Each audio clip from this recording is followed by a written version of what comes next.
How's it going, guys? Whoa. Welcome to episode 31 of our podcast here. Today, as you can see, we have Mr. Special Guest, Cobalt, as you might know him, or Gordon. I'll let you introduce yourself, say who you are, I'm for those Cobalt. who don't know. That's it. No other Airsoft. Hey, well, thank you for stopping by. I'm 5 hours to drive home, so it's good. So today we're going to spend some time talking about the upcoming game that I'm sure a lot of you are going to, Autumn Justice. Did you end up being? No. It hurts, Dan. I wanted to shoot you. It's hard. It's hard. I need more. Yay, team. No. Me and James will be running Recon for Group 4 there. That'll be a good time. And Mr. Cobalt here wrote it, so It's going to be doing the very thing. happy to have him It also here. doesn't matter what I wrote because you're going to do whatever you want with it once it's done. I think last couple of games may be a good example of that. Oh no, we set it up so like there's some parallel stuff at this point. I used to get really bent out of shape on that. It's like, oh, I worked so hard on that, and it's like, no, it's a game. No one cares. So people obviously care, but I just meant that like there's stuff that's going to happen that's out of your control. Yeah. It's like the stuff you guys are going to do is out of my control. So Right. it's kind of like, well, you're here doing this stuff. Some other stuff might be happening, and you may or may not be involved in it. Alright, cool, perfect. So I'm gonna bring up the NEASG thread on the other screen real quick. So if you guys don't know, best place to check out the upcoming events in general, and especially this event, is over at neasg.org, or NEASG, if Cobalt wants to pronounce it, I guess, the right way. There is no right way. I say it's NEASG. Yeah, that is good. I mean, that's how it would be read if you like read it. They're gonna be picking up the sounds in the field. Yeah, slightly. It's not a big deal though. We should probably turn the AC though. It's gonna get hot in here real fast. Well, I feel like it's a lot. Dan, you wanna manage that if you can find the remote? Yeah, that's a good question. Where is the remote? Right? Is it in the seat cushions? Oh no. What is up, Trigger? Hey, look at that. And Yeah, Seth? so I I actually made that. So actually, yeah, Cobalt, the viewers can see the Yes. mirrored screen. Yes. So yeah, if you go to NEASG, or if you literally just type Autumn Justice X on Facebook, it shows up. Yes, and I saw the other day, if you type Autumn Justice, just Autumn Justice on Facebook, there is like 65,000 mentions of it. Really? But the first thing that comes up, at least for me, was a girl whose name is Autumn Justice. I feel bad for her. That's hilarious. There's probably all kinds of people going, hey, can I come over your house and play all weekend? I'm going to see if I can find the remote. Well, my favorite is when I type in Spring Offensive. I'm like, oh wait, no, that's the real one. I want the Airsoft one. Yeah, there's a British band called Spring Offensive. Oh, really? Yeah, Oh, so that's whenever if you're Wait, on a band or a man? band. Oh, I'm like, that's all. It's all the sound effects going off. I can't hear it. No, there's a band called Spring Offensive, and I think it's Britain. And when you just put Spring Offensive in the search bar, it says like 120,000 views. Right. There's not that many people talking about. No, my I Airsoft wish.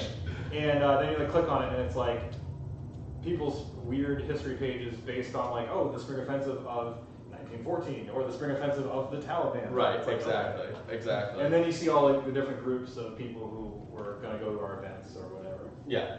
It's pretty funny, but it's a game well worth going to. That's for sure. It's one of my staple That was actually, was it the first? Yes, so it was actually the first outdoor game. Well, it wasn't the first outdoor game I had ever been to, but it was the first organized one. I had to pre-register for it, all the things, and I showed up, and it was just cool as hell. Pants. That was. Cole just smiles. I was also smiling at the use of the phrase organized. Yeah. Hey, for the for what It's is more that? stuff I made. Yeah. So actually, I wanted to bring up this map because Okay. I think we'll hit the more organized chat in a little bit, but I definitely, at least, I don't know if this map existed for Spring Offensive, and it's in the blue and red marked areas. See, the red marks were not put in. You got it, Dan? Dan's turning on the AC. No, for Spring Offensive, the red mark was implied. Okay. It's the same conditions as before. So, But we didn't actually make a red map. And then the blue was specific to the town and to, I think, Tegan at the time. okay, so yeah, that's where my mistake was. Yeah. last game. Support me. Let's find out. Oh god. Let's do that in front of the camera. You just hit the camera. Did I? It's the end of the world. Right.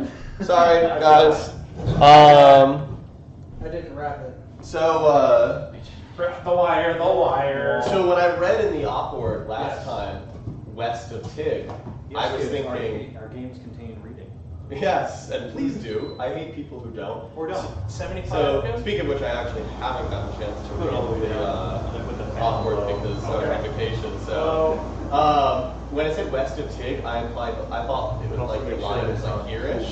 Well, that would be Energy saver or fan. Yeah, no, you know what I mean, east of Tig. I was just being specific. Yeah. East of Tig, I figured like the Well, we also made it purposely vague. right. The whole point of doing it that way, the way we did things for Spring Offensive, was to take everyone out of their comfort zone. Right, I loved it. And I really so loved it. We were trying to do a couple different things, and for some previous chapters, we had put the previous game's losing team all the way like by OLC, like out in I can't turn it. out in the boonies. And Oh yeah, then you're good. We're listening. okay, no, I just want to make sure. Yeah, so, and that was like deeply unpopular. People like said they really enjoyed the challenge, and then they actually did it, and like, we hate it, but this is why we lost. And I said, fine, we will make the game harder, but we'll give you an easier spawn back west, where they had been for like 4 or 5 games. Right. And then everyone was like, oh, it's stale, we've done this before. I'm like, well, there isn't anywhere else to put spawns. Just take over the military base. And it doesn't really matter. You're 45 minutes into the game. Right. Half an hour into the game, I'm watching whole teams walk off the field and go to their cars. So it's like, well, you know, at this point, I can't stop it. Right. You want to go to your car, I can't make you have fun. So I advise against it. We do everything we can to help you stay out there, but realistically, maybe your gun broke and you kept it in your car. Fine, I understand that. So what we did was we took everyone out of the comfort zone, and we set it up so that we knew when the piece would break. Right. But you didn't. Right. And so we wanted to create this sort of Stockholm syndrome where you're like, well, this is normal. And you do the thing that is the opposite of a shooting game for so long that when this actually happened, there was a good 45 minutes of confusion of both teams where the piece broke. And the bulk of both teams are still like, we better not scare the UN No, guys. I definitely, yeah. And it worked better than we expected. But we kept it vague because we wanted everyone to be cautious. Right. And but there are practical reasons for having a color tell you where it's safe. And so we've done that. You'll notice we moved CP45 into the war zone. I did notice that. Yeah. Because A, CP45 being there, that's a physical structure. Yeah. It's like it overwatches the whole Red Valley. Right. And B, it's kind of around the line of sight from Tegan, so guys who are stationed at Tegan who are not in combat cannot know what's happening. What's going on. Yeah. I like that. Whereas before, their complaint was checkpoint 45 was too close to Tegan.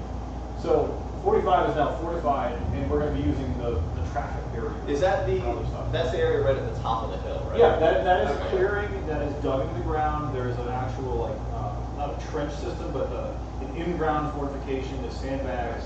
And yes, from CP45 with a sniper rifle, you can engage targets at OLC. And you could see movement at OP2 if you know what you're looking for. Yep. Because it's actually quite dense.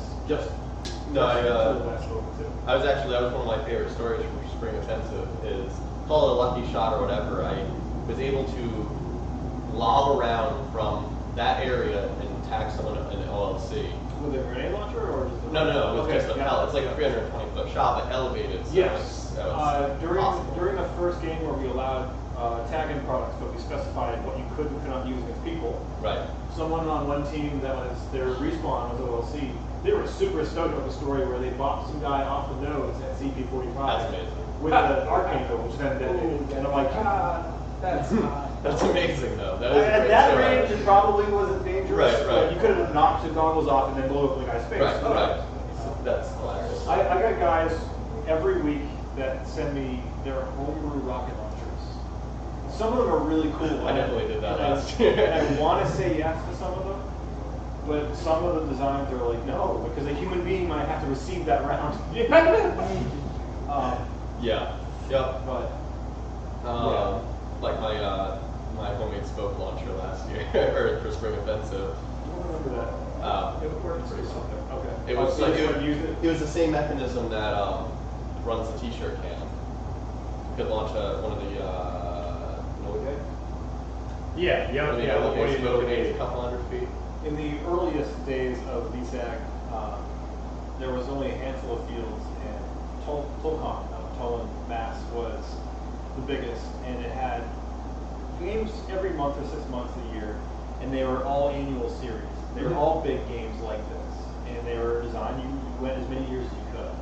And the community was smaller than it is now, but just as geographically spread out. And because there weren't as many places you could play Airsoft, it was not uncommon to see guys from New Jersey going to Maine, guys from Maine going to Vermont, and Vermont going down, and everyone met in the middle, and there was only one game a month really, and people would come Thursday night, Friday morning, and camp out until Sunday night, and it was a big, awesome camping trip with guns.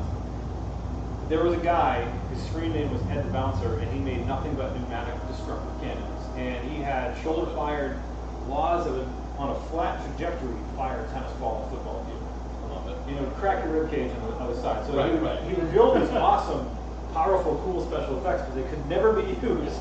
In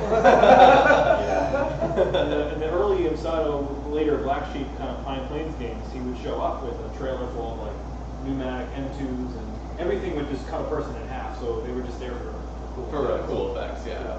He had a mortar that would separate in midair about 200 feet after it was fired, and then rain pellets. But it was like, you had to have a field 300 feet long that you could rain that on. That's incredible. A little too specific.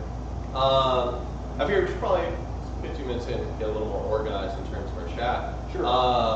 Do you want to give a little bit of the backstory of what this game is about? I know it's on NEASG, but... Well, I'm gonna, okay, so basically what we do, there's Airsoft, there's Milsim, and then we're trying to accomplish something that Omega from Maine came up with called conflict simulation. And so there are Milsim games where you go out in the field and live for 3 days, and you don't go back to your car, and you belong to a unit that's specific missions. And James is smiling like, I want that. yeah, Liberty Canyon in Vermont. I went to one of the Vietnam games. Obviously, Milsim West, which actually Milsim West, some of those guys started with Liberty Canyon like 10 years ago. Okay. So, fun fact: the Northeast invented Milsim. It's we've said that. Old story here, and no one in the rest of the country knows that the Northeast exists.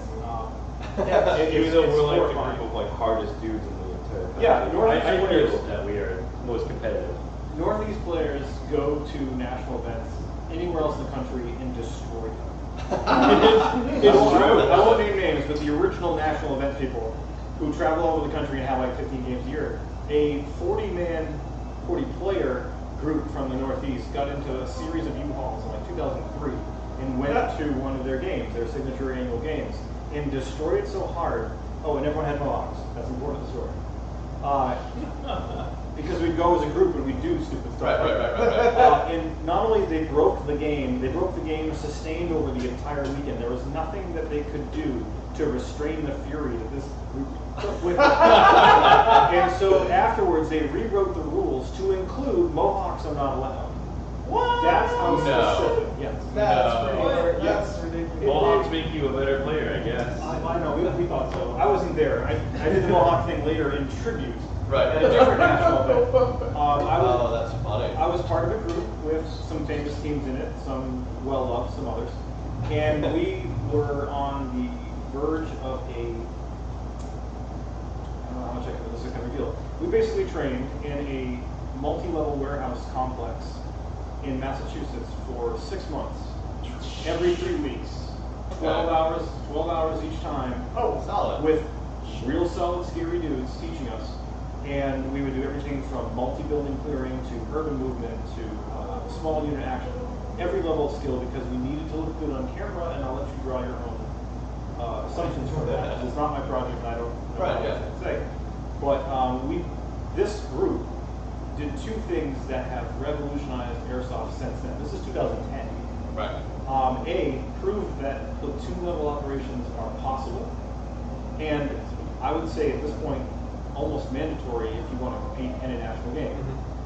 Because the model's been proven and it just destroys. One 40-man group can level an entire game field. Like just, hey, I want to go to that corner, we will destroy everything in this path. Much better than 4 independent squads could either defend that or try it themselves. Absolutely. The second thing is introduce the phrase do work, or probably do work son. And I see it all the time, like I went to this national event, Bruce, or somewhere else in the country, do work son. And I'm like, yeah, that's so 2009, 2010 for us. But we don't have California. Right. With very rare exceptions, we don't have podcasts or like we don't have YouTube celebrities, and we don't have all the manufacturers. Yep. Like generally speaking. trying to get, give guns to people in our community to run to show off in our videos. Right. So we have guys who were like, the guy who invented the red rag rule was tier 1 before the word was created. Right. And I mean actual soft JSOC, from the 80s on. Right. The guy who came up with the wounded rules that most people use, which adopted the red rag part, used to work for the NSA. Really? Yes. Okay. These are the guys that started running essentially backyard games at Tolcom, and everyone in the Northeast, whether they ever went to Tolcom or not, if they've ever gone to a Milsim in the Northeast, they've been influenced by these guys who all went back to work when the War on Terror happened, and some would come back periodically, but I look at videos and stories from people around the country, and I'm like, yeah, that's really cool, and I'm glad to see our effect on this. Right. And, Yeah. Absolutely. I wasn't there for the first couple of years. I was purely online because back in my day, it took like $1,500 to step onto the field. Yeah. There was no clone gun. You had to order a Marui from Japan or Hong Kong. Yeah. You had to then destroy the thing and rebuild it again in order to make it good. And then you want to play carrier? Okay, that's $400. Right. You're buying all real stuff. No, that's the carrier. And yes, because it was real. So like, you want to put your mags in something? Oh no, that's another $50. I was like, cool. I got these $70, $60 round mags cost like $70 at the time. It's insane. And you're like, well, I hope I don't lose this in my $45 pouch. It was incredible, and everything had to be black because everything else was being sold to people going overseas at that time. So it was like, I guess I'm getting that zip-up vest for $300. And ouch. the most, everyone calls them cross bras now. The Blackhawk brand called them Omega vests because they couldn't say Delta existed. Everyone knows, because the internet is full of experts. Everyone knows that real tier 1 operators are a thing. They are. But companies there was a time for most of They couldn't acknowledge. they couldn't acknowledge it. Right, In fact, the term operator is a specific person. It's not everyone in special operations. It's been a little more flexible now, but when it was generated, it was specifically different from a civilian, different from an espionage agent, different from a soldier. So under the Geneva Conventions, it meant a specific thing, which was the U.S. government said, F you, we're making your own guys that aren't in the Geneva Convention. And they had to graduate from an operator training course to get that title. And there was a very limited number of people. You're tier 1. Right. But like most video game or movie terms, by the time they trickle down to us, they've already changed that. Yeah. But anyway, so the Omega vests are now cross bras. Your Delta guys were wearing those way past the beginning of Mali because they were used to it. Right. And I love websites putting like katanas Oh, through like there's Alice gear webs in the back of the older version of those vests, which were designed to have butt packs or like similar packs clipped onto it, so you can put sound charges or whatever you needed, whatever your teammates would grab off your back. And it was like, and those vests are made for dudes who do nothing but work out all day and are wearing soft armor over it, whereas us, wow, this is really roomy. Swimming. But yeah, I mean, my first vest was a $300 Blackhawk Omega vest. Gosh. And it didn't have a cross rail. I felt that was the coolest innovation when it came out with those. Right. Until you realize you go prone on that thing. I was like, oh, I just cracked the rim. And my mag fell out. What happened? How is the quality of the stuff back then compared to It was the all cheap real stuff now? You can actually, it would survive an IED before Right. you did. Right. It's funny you see like LBT and Cry are coming out with like 250 or 300 denier Cordura fabrics now. It's like you can sweat to that. It's like a denim almost. Right. Whereas like no, everything had to be 1000D because it was a component in the ballistic package protecting you. I'm not saying bullets will stop in your web gear. No. It won't, No. but it slows it down before the trauma plate Yep. and before the soft armor backer. It's comes one into step play. of the equation. Yeah. But that's fine. That's cool. I'm getting learnings right now. Yeah, no, yeah, that's stuff. Yeah, the internet's full of idiots who learn from video games and they tell you they're experts because they God. want you to think you're cool. My favorite is when customers come into the store and they're like, "Do you have an AM36?"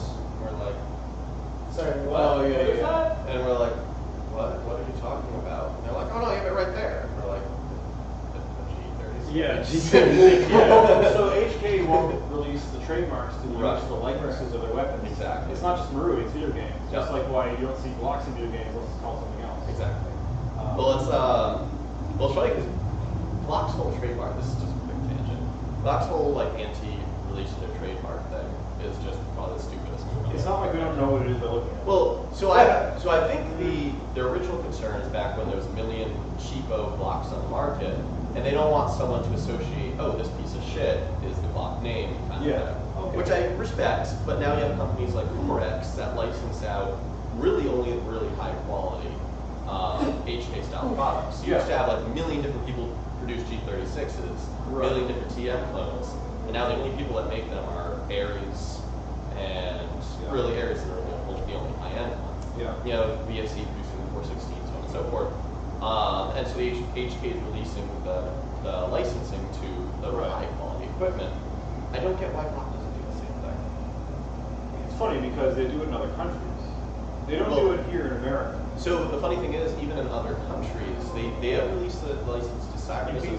They released it to Cyprus, but it's available in France. France is Right. Limited concerts. But the reason I brought that up is because they're old school thinking. And the thing is, and by old school I mean not counting the last 10 years of airsoft Right. exploding in America. Airsoft guns came about because in some countries you can't own firearms. Like Japan. So like Japan, like Yeah. Taiwan, like Korea, Yep, you know. yep. And so it isn't a problem to have kids running around their backyard with an M4.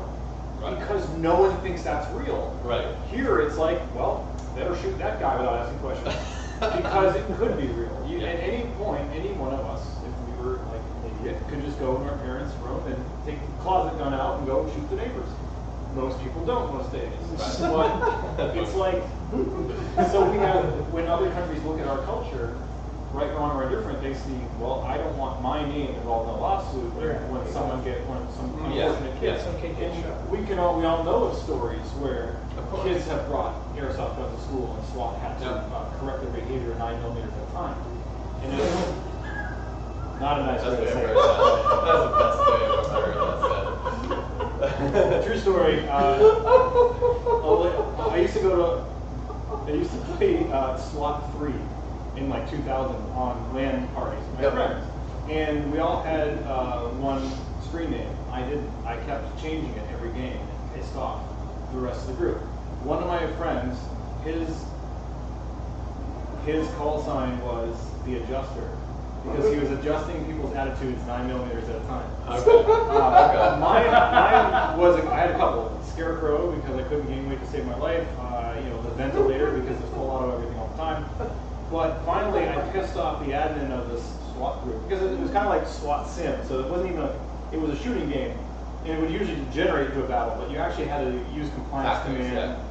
Before you get to tactics, you had to use proper escalation. You had to, the AI for the perpetrators was simulating all number of barricade suspects, terror attacks, hostage situations, stuff like that. So you actually had to work within that simulation. So these guys took a very Milsim or SWAT Sim approach to it. Okay. And I'm like, I'm just here to shoot bitches. Right. So the guy, there was red teams and blue teams, and that was your two colors, and your name would show up with colors. So the guy goes, and they refer to them as elements. So the guy goes, God damn it, Gordon, you gotta name your element. Like, blue team, blue element, Cobalt. And then it became all of my, all your stuff. screen names. Yeah. Because all the cool screen names were taken, Right. on every forum, even back then. No, it's funny because how long it took me to realize that Patrick Kurtap is just backwards. It took me so long. Oh, yeah. I'm sad at how long it took Are me they to not realize. Mine is boring. Mine's just everyone calls me Dez, so I Okay, just clever. go by Dez. But But mine was surgeon. It's because I operate so much. Oh yeah. Yeah. That was transparent. Yeah. Oh god. People will get upset when they hear that one. I'm like, oh, Cringe so bad. factor. And then the boy chuckles. And then chuckles, but that's easy because You're laughing. I just laugh all the time. I was actually making dinner during last week's podcast, so like I signed on and said, oh yeah, that was me in the open field, and then I had to like, go tend to the burning food. Yeah, so I was sitting there, like I'm caught out in the open. Everyone I was trying to move to be the vector, like to be the cover for these guys. These guys got dropped. Now I'm in the open alone, and I can see half of his group, and the other half I know where they are, but I can't do anything about it. Yeah. So I'm just like face crawling up to this ridge, and there's some rounds coming in occasionally, usually off to one side or the other. And then I hear our base on the ridgeline to my right just being destroyed. Like we lost that game for a number of reasons. The most which being that we had that 1,000-foot respawn block versus your like 150. Because we lost Casual stroll. because we lost that mobile spawn. Right. But I'm sitting there, I'm like, I can't give my position away. And so I just watched you fall over. I was trying to shoot someone behind you, and they finally called it, and everyone's frustrated because it's hot and it's been like 6 hours. And then so like you had your red rag on, and you stood right up, and you were actually silhouetted, like you were just below the top of the hill. So now you were kind of, like the light was coming from behind, and so I'm waiting to see, and I saw some guy run behind me. Oh shit, I'm gonna have to shoot that guy next. So I'm trying to track him, and then I look over my peripheral vision. I'm like trying not to react to this because it's like no one knows exactly where I am right now. But Oh, that's amazing. It was so funny. Just there's ground under me 1 second, and then I just shifted down on the ground. It was the funniest thing ever. Just came over the ridge and shot me. the whole field was you stand there for more than 30 seconds and it will fall out. It was like a Mario 3 platform where you're jumping Yeah, across it was pretty and fall neat. under you. It was Yeah. very old school. That happened a lot. Every time you It go seemed like up the hill. safest facility ever. Going up any of the ridgeline, like when we were moving down on the shoreline, like trying to get up, there was nothing to grab onto. It was all just loose dirt. So I'm like trying to climb up, and it's like a cartoon because I just keep falling down as I keep trying to climb up. I'm like, Scott, give me your arm. I'm like, Oh, that's funny. Returning back to AJ though, other than the obvious stuff, how do you suggest people prepare themselves for this event? Well, yeah, so like I was saying way many topics ago, we're trying to bridge the gap between a full simulation where your missions are 100% top-down and you're part of the LARP exercise, but also we want to be a little bit competitive, so we have like, there's a competition going on, we measure things. So Yeah. what we're trying to do is bring a equal to or better than national game experience to the local level. So, because there's a huge gap between them. Yeah. And if you are going to a local walk-on game, you're participating in Airsoft a lot of the time at a sort of paintball level where it's, well, the business is open this day, I'm going to give you money, and I'm a paying person, and I can be just going to shoot shit, which is fine. There is a room for that. I still paintball occasionally. Right. There is room for that, and I'm not criticizing the players that do that. I don't know. But you will never, ever learn the skills you need to go to these national events. When you see people's YouTube videos where they're like crawling out of skylights and there's trees growing indoors because it's been the apocalypse of this building for 50 years, or concrete floors are falling apart because it's been that bad. Right. If you've ever fantasized about crawling through mountains of pigeon shit, for example, you want to do this stuff, and it's like, they run and they shoot, and it's just like the indoor places. No offense. But We all understand it. Yeah. But you see people do cool stuff on videos, like tactics, and you don't recognize that behavior in your friends when you're at home, you're not bringing the kind of game you need for that. Right. Before you can do the cool special ops stuff, you have to know how to fight. And I don't mean you're not taking a game personal, you're not making it personal. You shouldn't be going on the field like with a chip on your shoulder. No, of course not. But learn to fight. I don't know how else to put it, because there have been so many training courses that no one ever shows up for. You go to a field on game day and everyone's like, I wish I could learn how to do that. Where do I do that? Take my money now. And I've had this conversation with literally hundreds of players at once. Raise your hands, who wants to train? Everyone. All right, show up this date. And then it's like, okay, here's the date, here's the time. It's even cheaper than it's like one day of not playing a game and learning how to just be a better airsoft fighter will make every other game you ever attend better. And more fun. Fuller. Oh, absolutely. And the more people who do that, the easier it is to pull up some of the newer guys, because if we had a critical mass of trained people, the newer guys are going to see their behavior and emulate it, or ask questions, or suck it up and try to do their best and go along. It's not in most businesses' interest to train the players. They need the players to show up and pay to play. Right. There's no criticism here. I understand that. Before anything cool is possible, money has to exchange hands. But there are fields that engender, like if they don't offer training, they have a lot of valuable players, a lot of veteran players, either real veterans or airsoft veterans.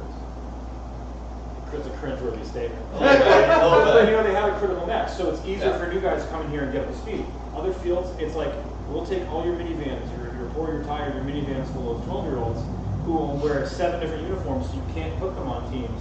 So there's no such thing as teams.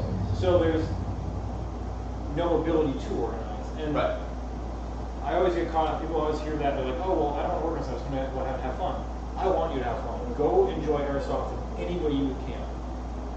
As many times as you can afford it, because there's always something new happening.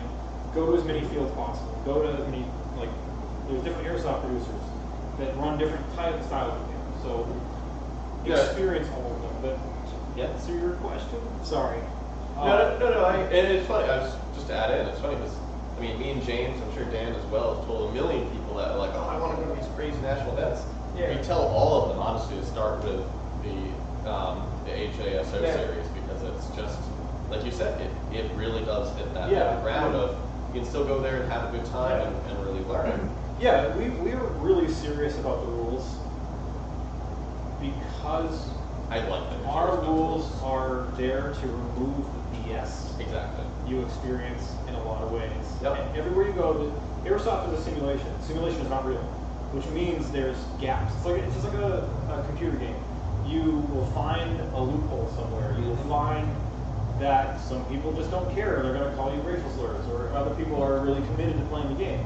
But every simulation has a point where it's not real, and it doesn't work right. So our mission for our events is to write these really specific rules that remove from your options the decisions to do things that are unrealistic. Yep. I've always said I absolutely love the IROPS rule set. I think it's a really well flushed out. Well, thank you. I've noticed that it's being copied elsewhere. Yeah. Well, Like the literal words out of our words are appearing elsewhere, and it's kind of a trip because I mean, a younger me would be like, that's my work, but the other. No, I step understand. back and see like, wow, we've actually changed something. Yeah. Right, We better like- keep changing. Yeah. Because, well, it is a great introduction, and thank you for telling people that. It's also really popular with people who've done it before, so it's kind of like we have to keep moving the target for the guys who are established players who are likely to look at what we've done and say, well, you know, you did something similar to that 6 years ago, so. But to prepare for our events, you don't need to have training. It would really help you. It would help you in every game you ever play. You can always dial back your level of violence and skill for the environment, but you can't always fake it up. Right. And our games, we don't micromanage the game on your end. We give, actually just, 3-4 days ago, we released the game to the commanders of each faction. So they're making up the game. Like, I know what we're going to score when, and we've told them that. But how you get to scoring that or not scoring it? You give them the canvas with the strengths, and you're So- letting them build the game. Yeah. I'm not military, and I'm not going to pretend to be. There's people in my family who get to play under what they call big boy rules. So when they were doing their time, they were not officers, but in a particular series of groups and teams who, when they're going on a mission, they get to actually design the mission template within certain parameters. So, hey, we have a crisis. We need you to solve it. Here's what you can't do. Tell us how you can fix the problem. And so I really think that the average airsofter that I talk to at least really wants to do some cool stuff. Oh yeah. You know, Without a doubt. we all work for someone else in the real world. You know, our bills are paid by doing a job that someone else doesn't want to do so bad they're willing to pay us for. You know, so in that realm, I'm not doing anything important. I'm doing something that someone else doesn't want to do. In some cases, maybe they can't, but realistically speaking. So when we go on our vacation time, we take 2 days off, or maybe 3 or 4 so we can travel, and we're spending our money, we want to know that we're getting something cool for that. So we want to pay for a certain experience. And there's different ways producers can do that. And our way, at least, is I want you to be in your command group weeks before the event so that you know the unit that you're going to belong to. Because everything we do is unit-based. There's no lone wolf, nothing. That's literally one of my favorite parts about the whole rule set is the strictness about squad integrity. In a national event, you're stuck with your friends because you don't know anyone else there, and you could fall off the staircase and die, and no one will find you. Right. And if they find you, they're gonna go, everyone pack up the cars and leave, because that's off our waiver right there. But you can't force people who's never been to a national event to behave like people who were. So we say, okay, there's no such thing as respawn. You're stuck with this group, and this group moves to the CP and back. So that removes 2 things. One, the individual who can either A, save the day by doing something cool, which we like, or more often than not, fuck things up, and then it's like, well, sorry, we could have done something, but we were weaker than we needed to be at the time we needed to be strong. And so by forcing everyone to work as a group, we also guarantee that whenever you do get an engagement, you got 10 friends with you. Yeah, exactly. You know what I mean? Like most Airsoft games, you go 2 or 3 friends, and you're in a group of 6 maybe, you know, you guys know what's going on. We'll work together for about 45 minutes, and then we get shot, and one of us goes to respawn, and you never see your friend for the rest of the day. Yeah. It's like, well, I guess I'll see you at the car. You know, don't leave me in this other state. But what is happening is, well, you might go off and have fun with another group, and your friend might do that. But there's also a chance that you and your friend, who you know each other better, so the 2 of you together are stronger than each individual. Then maybe you're in weaker groups, because those groups are made out of people. Absolutely. Right.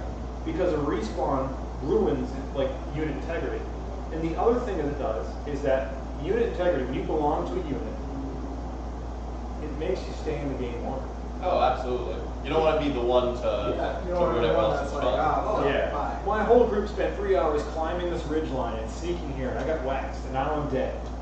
Do I A, immediately walk a mile back to spawn and walk back and hope I can find my guys, and probably won't? Or worse, go back to spawn and then sit in the car and wait for them to come back. So when they come back, they're tired, now I'm rested, and I want to go do stuff. Or do you just chill out till they all respawn, and then you go back together? If you do everything as a unit, 11 guys working as a unit is stronger than 11 friends trying to do stuff. Oh yeah. Well, I mean, a perfect example of that is like me and Jake Blyer have been playing recon together for I would hate to be up against you guys. And it's, even just us 2 is we know each other's dynamics so well that a lot of times we don't even need to talk to each other. Yeah. We know what the other person's going to do. We work off each other's strengths, and James will be joining us this time, and me and James will play together. It's similar experience. It's gonna be so the dream team. it's gonna be a fun recon group this time. But it's like you said, you get used to the people you're playing with, and that's where continuing to work with them makes you a better player. It makes you a more powerful gamer. When you go to a field and say, here's my $20, $30, $40, I'm going to have fun in 5 hours, or 6 hours, or 8 hours. That is a legitimate thing. I'm not taking anything away. Oh, no, not at all. But you're also going there, you're going to the field saying, entertainment. And the field is a big part. Obviously, we couldn't have Airsoft games on the field. The people who are there are the next group, which you have no control over, but they personally affect your enjoyment of the event. Whether it's the people next to you or the people across from you. So, to finally answer your question, how do you prepare for this? It's all good. When you show up, if it's your first time, commit to securing your group. If you don't know anyone, you have one job. Look away from the group at all times and have your gun ready to shoot someone who's not friendly to you. Yes. Or, better, have your gun ready to shoot after you said, guys, there's someone over here. Because that's where the strength, that's where the force multiplier comes from playing in a group. It isn't just you have 10 guys who, I just got hit, and then 9 of your friends will revenge you. Because if you're not a good group, they won't revenge you. They're going to hide behind a tree, and you're all going to die slowly. But Yep. every single tactic from special cool guy operations all the way back down to this is your day job, your infantry guys. I don't know how to say it without. Yeah. There's really no gap. Infantry guys get pulled into so many cool jobs and vice versa, and the cool guys do all the jobs that Hollywood doesn't boost up. So it's important to understand that I'm a civilian and I'm not judging anyone. Right. So there we go. Yeah, totally. But when it comes to force multiplication, you go to an airsoft field on most days and you don't think of yourself as a force multiplier for anyone else. You think of yourself as, I'm a paying customer here to have fun. And that is, I get it. I go to play and have fun all the time.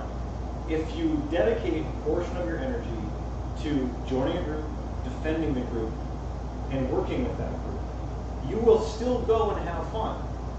You will still go and have fun, but if you focus on being a force multiplier, engaging only targets within your effective range, never letting a teammate shoot alone, never letting your teammates let you shoot alone, never breaking off from the group. But it's like The whole engaging target's only in your effective range, though. I wish you could say that 1,000 times. That happens all the time. Yeah. There's a guy over there. Let's shoot him.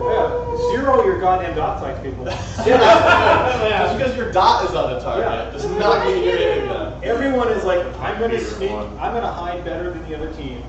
Oh no, they're shooting. Well, Trust me, my feeling exactly. if you've ever said to yourself, I specialize in flanking, you don't. That's not special operations. Sorry. Sniping. Are you sniping because you're being a force multiplier for a faction?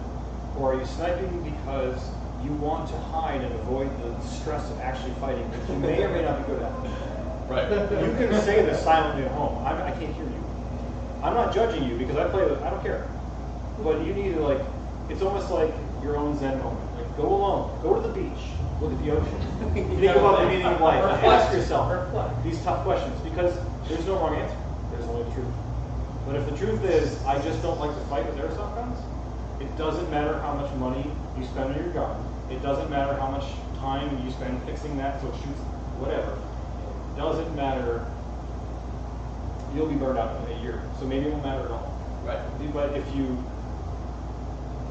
find a group, join a group, defend the group, fight with that group, you will still go to the field and have fun, which you'll be better at. Yep. I did this myself. I was that guy. I played in the backwoods for like 4 years because all the people online were scary. They were all new stuff I didn't know, and they were rude. The internet is a scary place.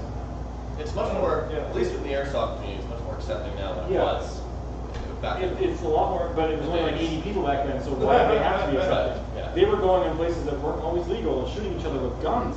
This is a big deal. Right. But no, man. Sorry, I'm like hogging your podcast. No, No, that's no, why no, we no. brought you on. This is you. Content. I'm like the airsoft old man, like, get off my lawn. Back in my day. Yeah, it's force multiplication, and if you're always learning, you'll never be bored of airsoft. And I am way older than I look. I've been doing this. I just had my 20th reunion last year, and I've been playing airsoft for 17 years. And you know what? The first couple of years on fields, these guys were shooting me before I knew they were there. They were shooting me from so far away, I didn't think my gun could hit them. And they hit me 5 times before I realized what was happening. So what I would do is I would go out and I would buy a real expensive gun, and I would give it to an airsmith and say, here's my paycheck. Make it shoot 38 rounds a second at 400 FPS. And it would be a 9-inch barrel, but I want 300 feet range, and it's all high caps.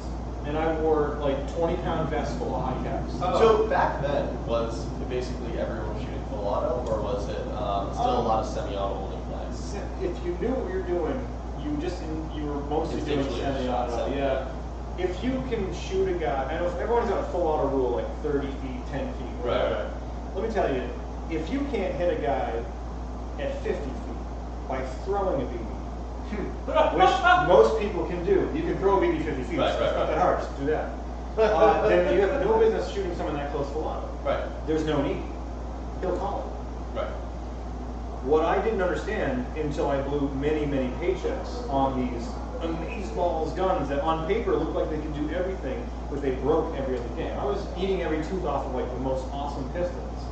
And I'm like, why is my gearbox cracking? Wah! You know, and I'm like just shelling out plenty because I'm standing in a sunbeam wearing green camo thinking that the northeast is green. Therefore, I'll just wait till a guy shows up and I'll shoot him. No. This isn't Call of Duty. It's not Ghost Recon. It's not a little blip on your screen blinking to let you know that some guy over there might see you or he might not, or he does see you and BBs are coming from this. No, you have to do the work on your own. You have to anticipate, look for, be aware of threats before the fight starts. If the fight starts and you're not the one to start it, you don't have the initiative. Right. And if you don't have the initiative, you don't have the ability to eliminate your opponent at first strike. If you can eliminate your opponent at first strike, you make them feel like it's happening faster than they can handle, and their reactions are sloppy, panicked, and airsofters don't run away from firefights. They fight till they die. Yep. 9 times out of 10. So morale has very little to do with it in terms of the actual engagement. But if you break someone's morale, that means they're going to go back to spawn and wait too long. Or they're going to go back to spawn and complain to the refs that everyone else is shooting hot and they're all cheating. And you know, I could hit that trash can in my backyard all day long. So why couldn't I hit that guy? I could see him 400 feet, 50 feet away. So true that it's like, hey. I have been playing with. I stopped having tantrums on the field. The last tantrum I ever had. I'm an adult. I had tantrums. It's ridiculous. Don't do that. Right. It was 2008. I was in the wrong. I didn't feel like it at the time. I had been trapped in a hot metal building for like 4 hours with no break. And I was dehydrated. And then I turned a corner outside the building and got hit in the face with an M203 because the guy was aiming a target past me and I turned the corner. And I went, you know? Yeah. And I was wrong. Yeah. And that was probably 300 games ago for me. And it was probably 300 games after. I used to play twice a month forever. But I have not used an upgraded gun since 2009. Right. So that's 8 years. This May, it was that 9 months. And I will rewire to beams because you should. I'll take the fuse out because you should. I'm running a stock combat machine that's 5 years old. Yep. It shoots 296. Back when they used to be just unstoppable. It hasn't stopped yet. So you're No, probably right. Yeah, no, there was a few years in the last, from like 3 or 4 years ago to like 2 years ago, combat machine did die after like a month. Oh, well. Unfortunately. So you got one of the I last. bought it because my other guys died and I don't know how to fix guns. Oh, okay. I take apart my opponents, not my gun.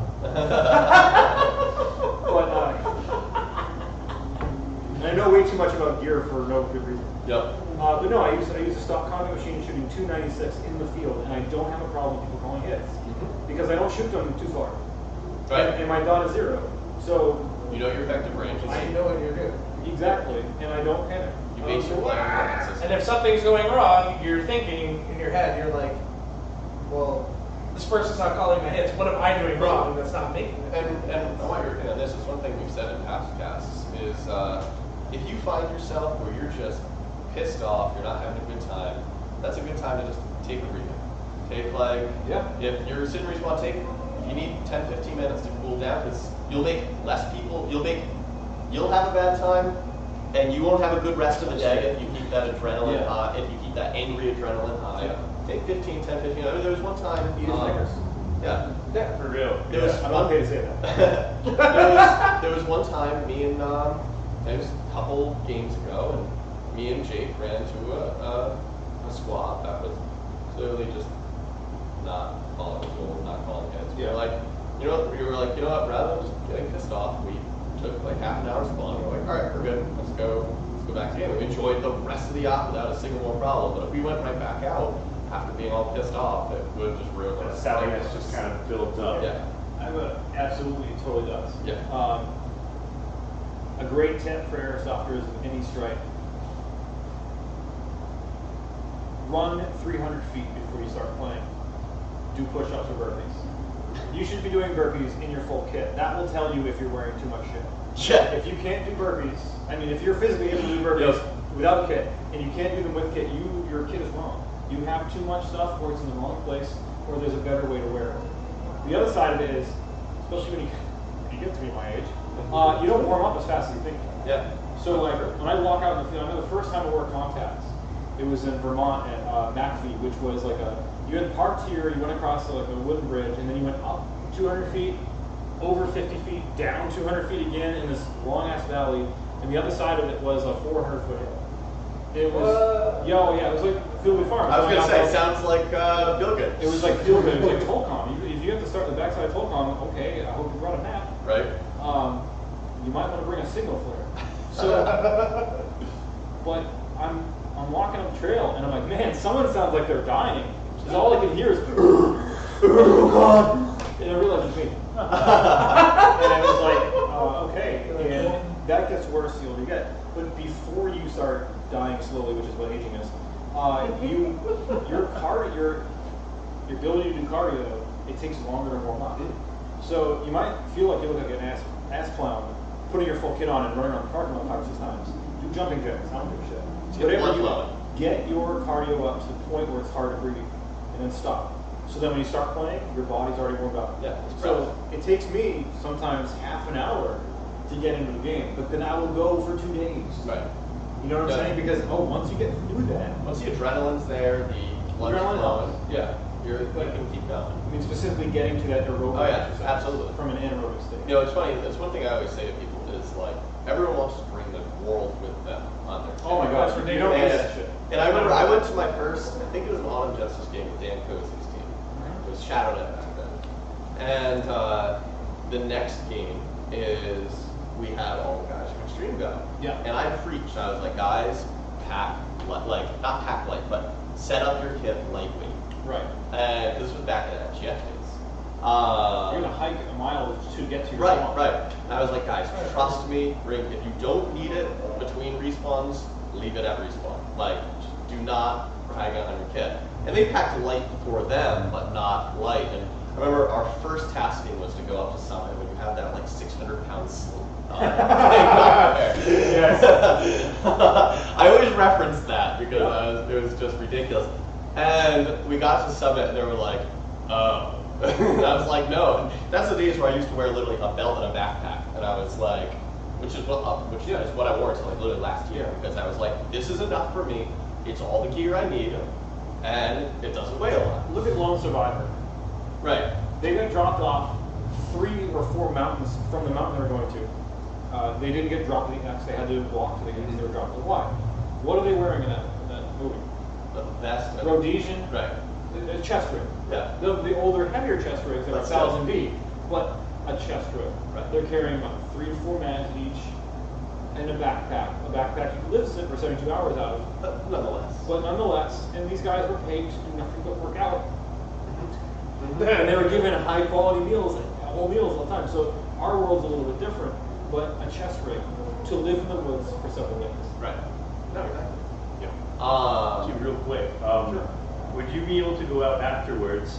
Patrick Boy is wondering. Like after this, would you have time afterwards? I mean, I don't plan on getting home to Maine until tomorrow. Anyway, Kurt's at that. Yeah. I found a Ghost G patch. I have it reserved for him. So it's Yeah. Okay. I reckon it was. Because he had asked on the comments if we're all shut this whole guy up. Well, he said y'all chilling after this, and then he said extend the podcast. I'm coming to ruin it. So Yes. yeah. He's gonna ruin all our holes. So yeah, if he sends me a message, I'll go and get the notebook. Yeah, this party is going all night. Unfortunately, the distillery is not open. I think that I'm going to come down and we're going to do this all drunk. Yeah, right? See, that's We've what I actually was talked doing. about that. 'Cause Yes, now we're all just one. 21 plus. yeah, I'm not so- a baby anymore. Now James is joining the. I could be your father. The I Genesis. just wasn't that cool at that. Pop pop. But I actually have to hit the bathroom real quick, but I'm going to start up the next discussion here is one of the not only, but one of the bigger complaints I've heard about people going to Spring Fence Autumn Justice is they're like, oh, I just got signed to wash a box for fucking 12 hours. What is Not our your... fault. No, not at anyway. What is your advice for those squads that find themselves in that situation? Okay. I'm going to do that real quick while you answer that. This is before I was the Airsoft guru. I I was already a guru of other kinds, yes. Oh, yeah. Without exaggeration, I did social work, I was a mentor, and I've always found myself being one of those people that every group has one, where people ask my advice. Whether I know what it is, I don't know everything. Like, I really don't know. Still ask. I don't even know how to do airsoft games. Everyone's an experiment. Same stuff. But no, every time you join a group in real life, if you did not start that group yourself, you have to build a reputation with it. It's obnoxious. If you're not a social person, you probably feel like, I'm just going to stick with people I know, and that's okay. Social ability, social skills are literally skills, and if you failed at them this far in your life, you can still learn them tomorrow. It's positive feedback. You just need to have some good experiences, and then you'll realize what you're doing. It's not that hard to put yourself out there, Yeah, right? no, you make sure your shoes, your belt, and your watch match, for example, and you'll always look like you know how to dress yourself. So, I'm not doing it right now, terrible example, but like, I have gray shoes on, a neutral colored gray belt with a tinge of brown and a brown watch. I should have worn a gray watch, sorry. But generally speaking, if you match your accessories, for example, then you won't be off-putting people who subconsciously react to the fact that you look like you don't know how to dress yourself. It's not nice. No, you ask any individual person, would you judge me for something stupid like that? And I said, no, I am a good person. Because in everyone's mind, we're all good people. Yeah. Yeah. But we we don't only know like 50 people in real life. Yeah. Right. Maybe 100. You might have 700, 800 friends on Facebook, but you But do only you actually know them? Yeah. Know them? Right. And you might even start to think, well, I know Chuckles from Airsoft because I've seen him a bunch of times in fields. I know he's a happy guy and snappy dresser, okay, and he is Chuckles. I genuinely trust him. I don't really know him as a person. He could totally rip me off. He could have smashed my windows in my car. I had been outside like 2 hours. But the thing is that we don't really know people. So we all find ourselves most comfortable with people we already know. And the reason I'm saying this long, unrelated airsoft thing is that you come into the airsoft community has existed in America since the 90s. And back then, everything was in Chinese and Japanese, and we had to make it all up ourselves. We didn't know how to do this stuff. So we made it up. And over time, we found out what worked and what didn't work. And you know what? Even those of us who remember those days, we don't know everything. Right. And new stuff comes out every day that might change what we think we already know. But it's a hobby. And people go into hobbies, because everyone on earth has a hobby. Everyone knows the coolest kid in school, the hottest chick.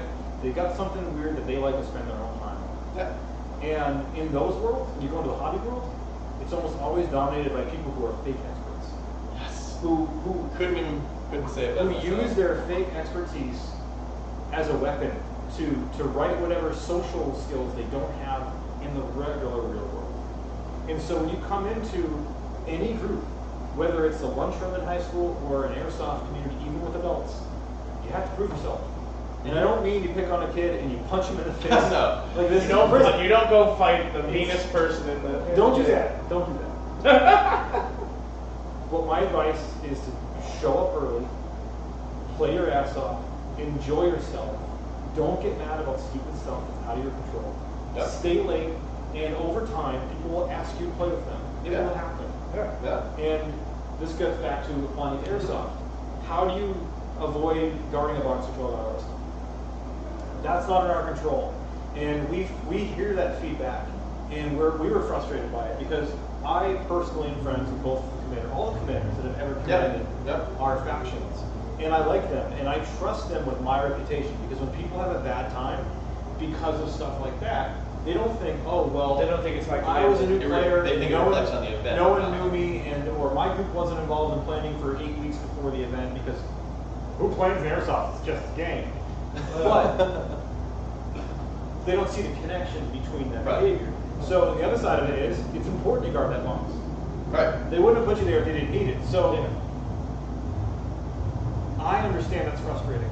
But I also know as a player, if my command says, go here is important, I know that when I start getting bored and I put my gun down and open up snacks, or I get on my phone and I'm Instagramming this shit, I don't really, but I know that that's when I'm going to get sniped in the face and I'm going to miss out on a firefight that's about to happen because I wasn't contributing to the collective awareness of my group, my squad. And so, yeah, it sucks. So what we did, all we can do is we cannot micromanage Right. 500 players' activities for 2 days. No, We have enough on our plate now. We want you to be involved before the game. I know that it doesn't matter to get involved before the games. We're not running other people's games. And I hear the other side of this complaint, which is the games are getting stale. If you're going to an existing business to shoot people, you're already familiar with that existing business. I can't make you care about this stuff. We're bringing the story. We're bringing the scenes. We're bringing the chaos, all that stuff. If you think that stuff is stupid, there are 52 weekends in a year. We basically steal UBG for 2 weekends. That's 4 days. So out of 104 possible days, you can go to 100 days at UBG and play whatever game you want. Right. Yes. We bring the story. We bring the characters. We bring the production. UBG already exists. It's a great field. There are many great fields in the Northeast. This attitude applies to every field. So, Yeah. if you don't like guarding a box, I'm sorry about that. There's very little I can do. What we did is we took that complaint, along with the complaint that there were people who showed up who didn't care, and that was undermining the people who did care. Because from earlier, all of us are part of the other player's experience. Absolutely. So if I'm a dick to Chuckles, Chuckles is going to say, well, this field sucks. There's dicks everywhere. Yeah, or you know, I made Chuckles mad for some reason. I don't know, I'm picking on you, but I am.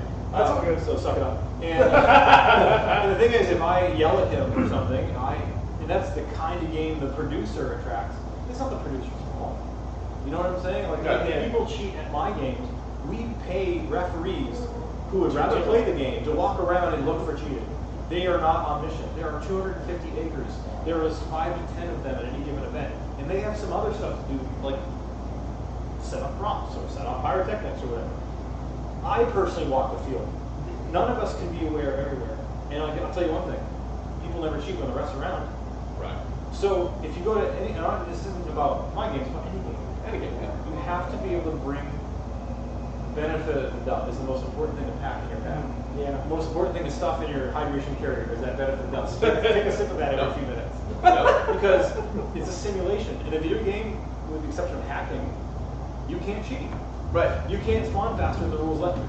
You can't shoot through walls unless the program is broken. But if it's broken, you write to the programmer, they fix it. Yeah. Right. Unless it's a cell phone app, and they say, F you, I took it 50 cents, nothing you can do about it. But it's like Airsoft, it's like, if you don't want to, if you want to have, if you think Airsoft is an important activity that you're going to do regularly, get involved.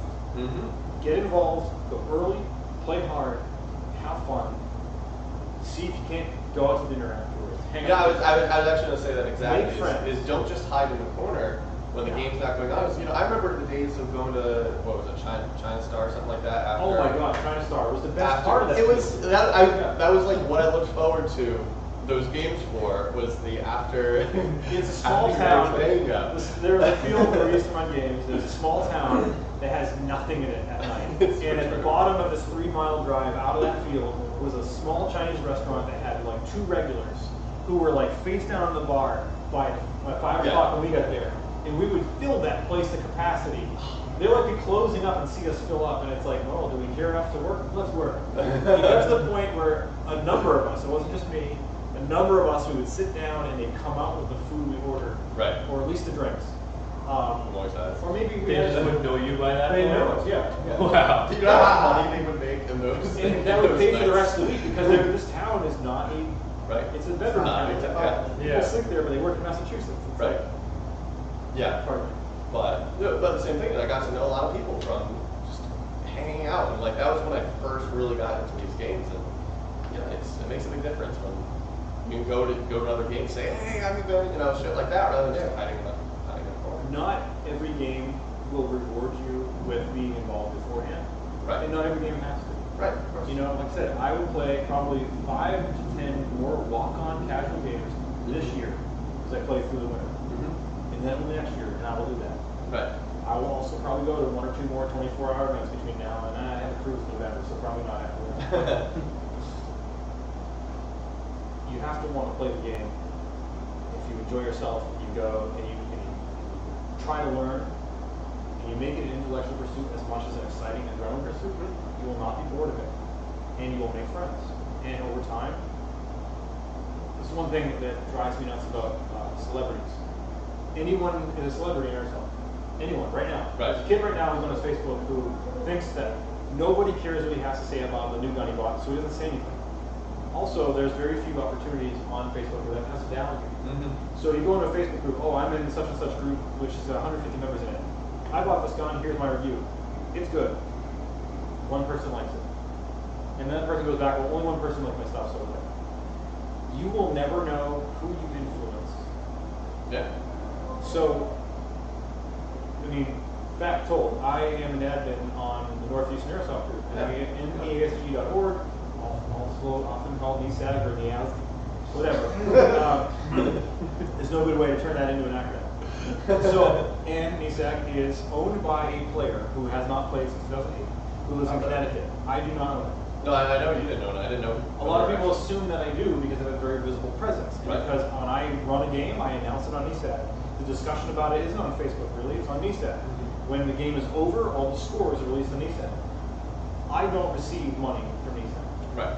I have been deputized by the guy who owns it to collect donations and spend it exclusively on NEASG, and I have to prove that and can prove it to anyone, anytime with a bank app on my phone. So there is nothing. I am not a business. Right. I do not benefit from clicks. There's no click-through. There's no Google ads. There's nothing on NEASG except for a community that is 20-something years old of airsofters who all had to figure this out on their own and share that with each other. That is a real community. Most of the time, people don't think community exists because, oh, that just means that means customers.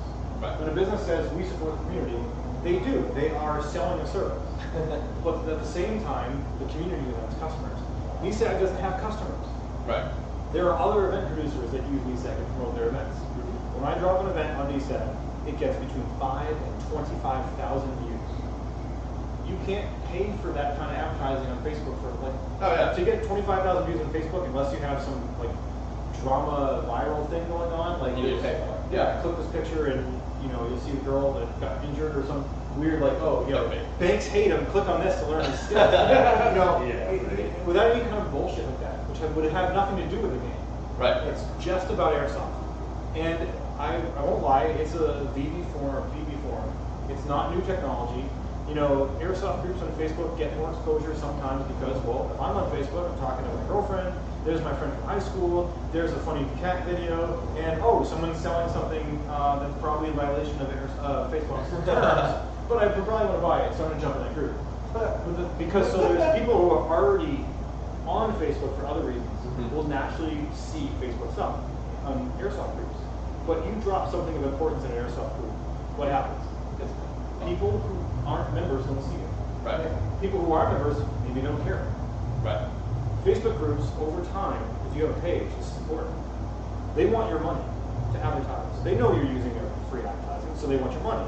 So the more likes you get, the less sticky your posts are.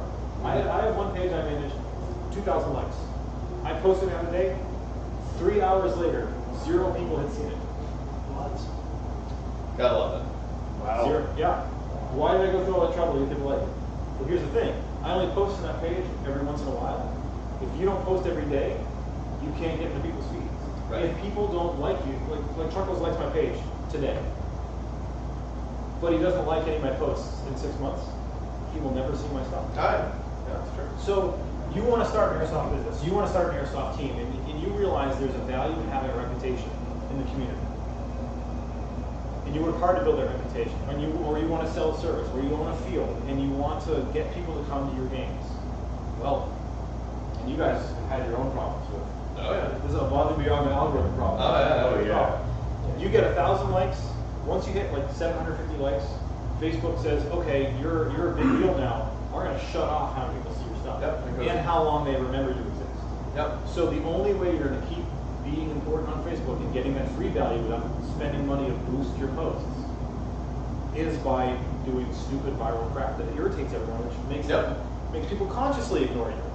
Like whenever I see a sponsored ad, I know it's not something I would care about, so I care about it, I would argue. Right. We don't have that problem in NEASG.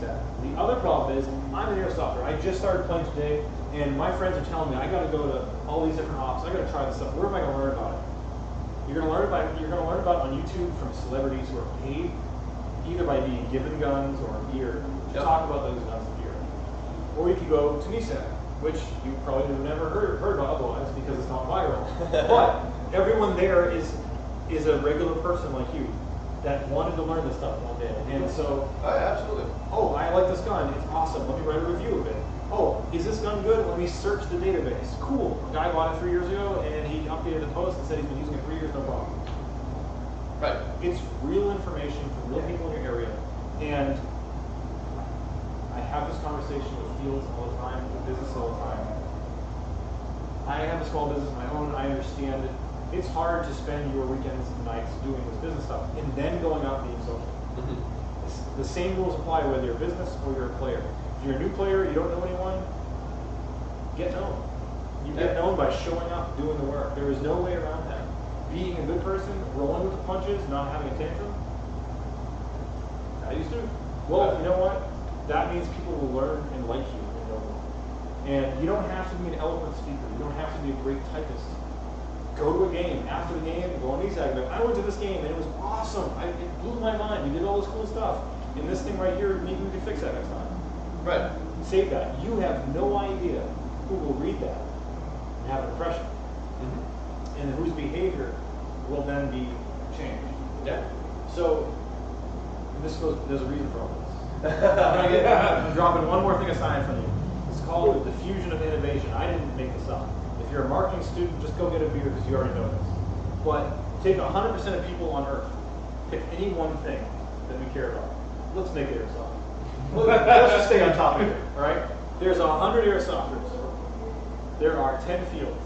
They all want the money from those Airsofters so they can pay their bills and they can do cool stuff. You know, there's no robbery going on. Capitalism it's a fact. You can't fight it. It's America. We live in it. Some people are paying $8 a gas in Texas, though. That's some shit. Yeah. Right. But anyway, I saw a bottle of like a the water. The water's for $42. Yeah. Oh yeah. What? It was like a 24-pack of water for $42. And is this due to the hurricane or just? Yeah, the hurricane. Well, supply and demand. Now, they could also have their store robbed tomorrow and they will make nothing. So who knows? Yeah. Right. You know, and no one knows how long it's going to be until they get gas next. So I mean, there's pros and cons there. But you want to know what field is good. Take 100% of the population.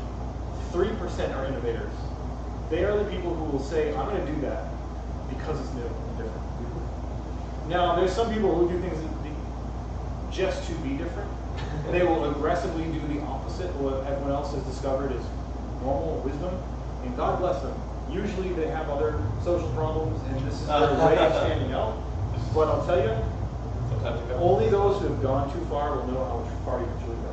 So, I'm not saying it's the wrong attitude, but there are only 3%. And I'm not talking about 3% here. There's only 3% of the population who will do something new because it is new and they have heard nothing else about it. Those are your true innovators.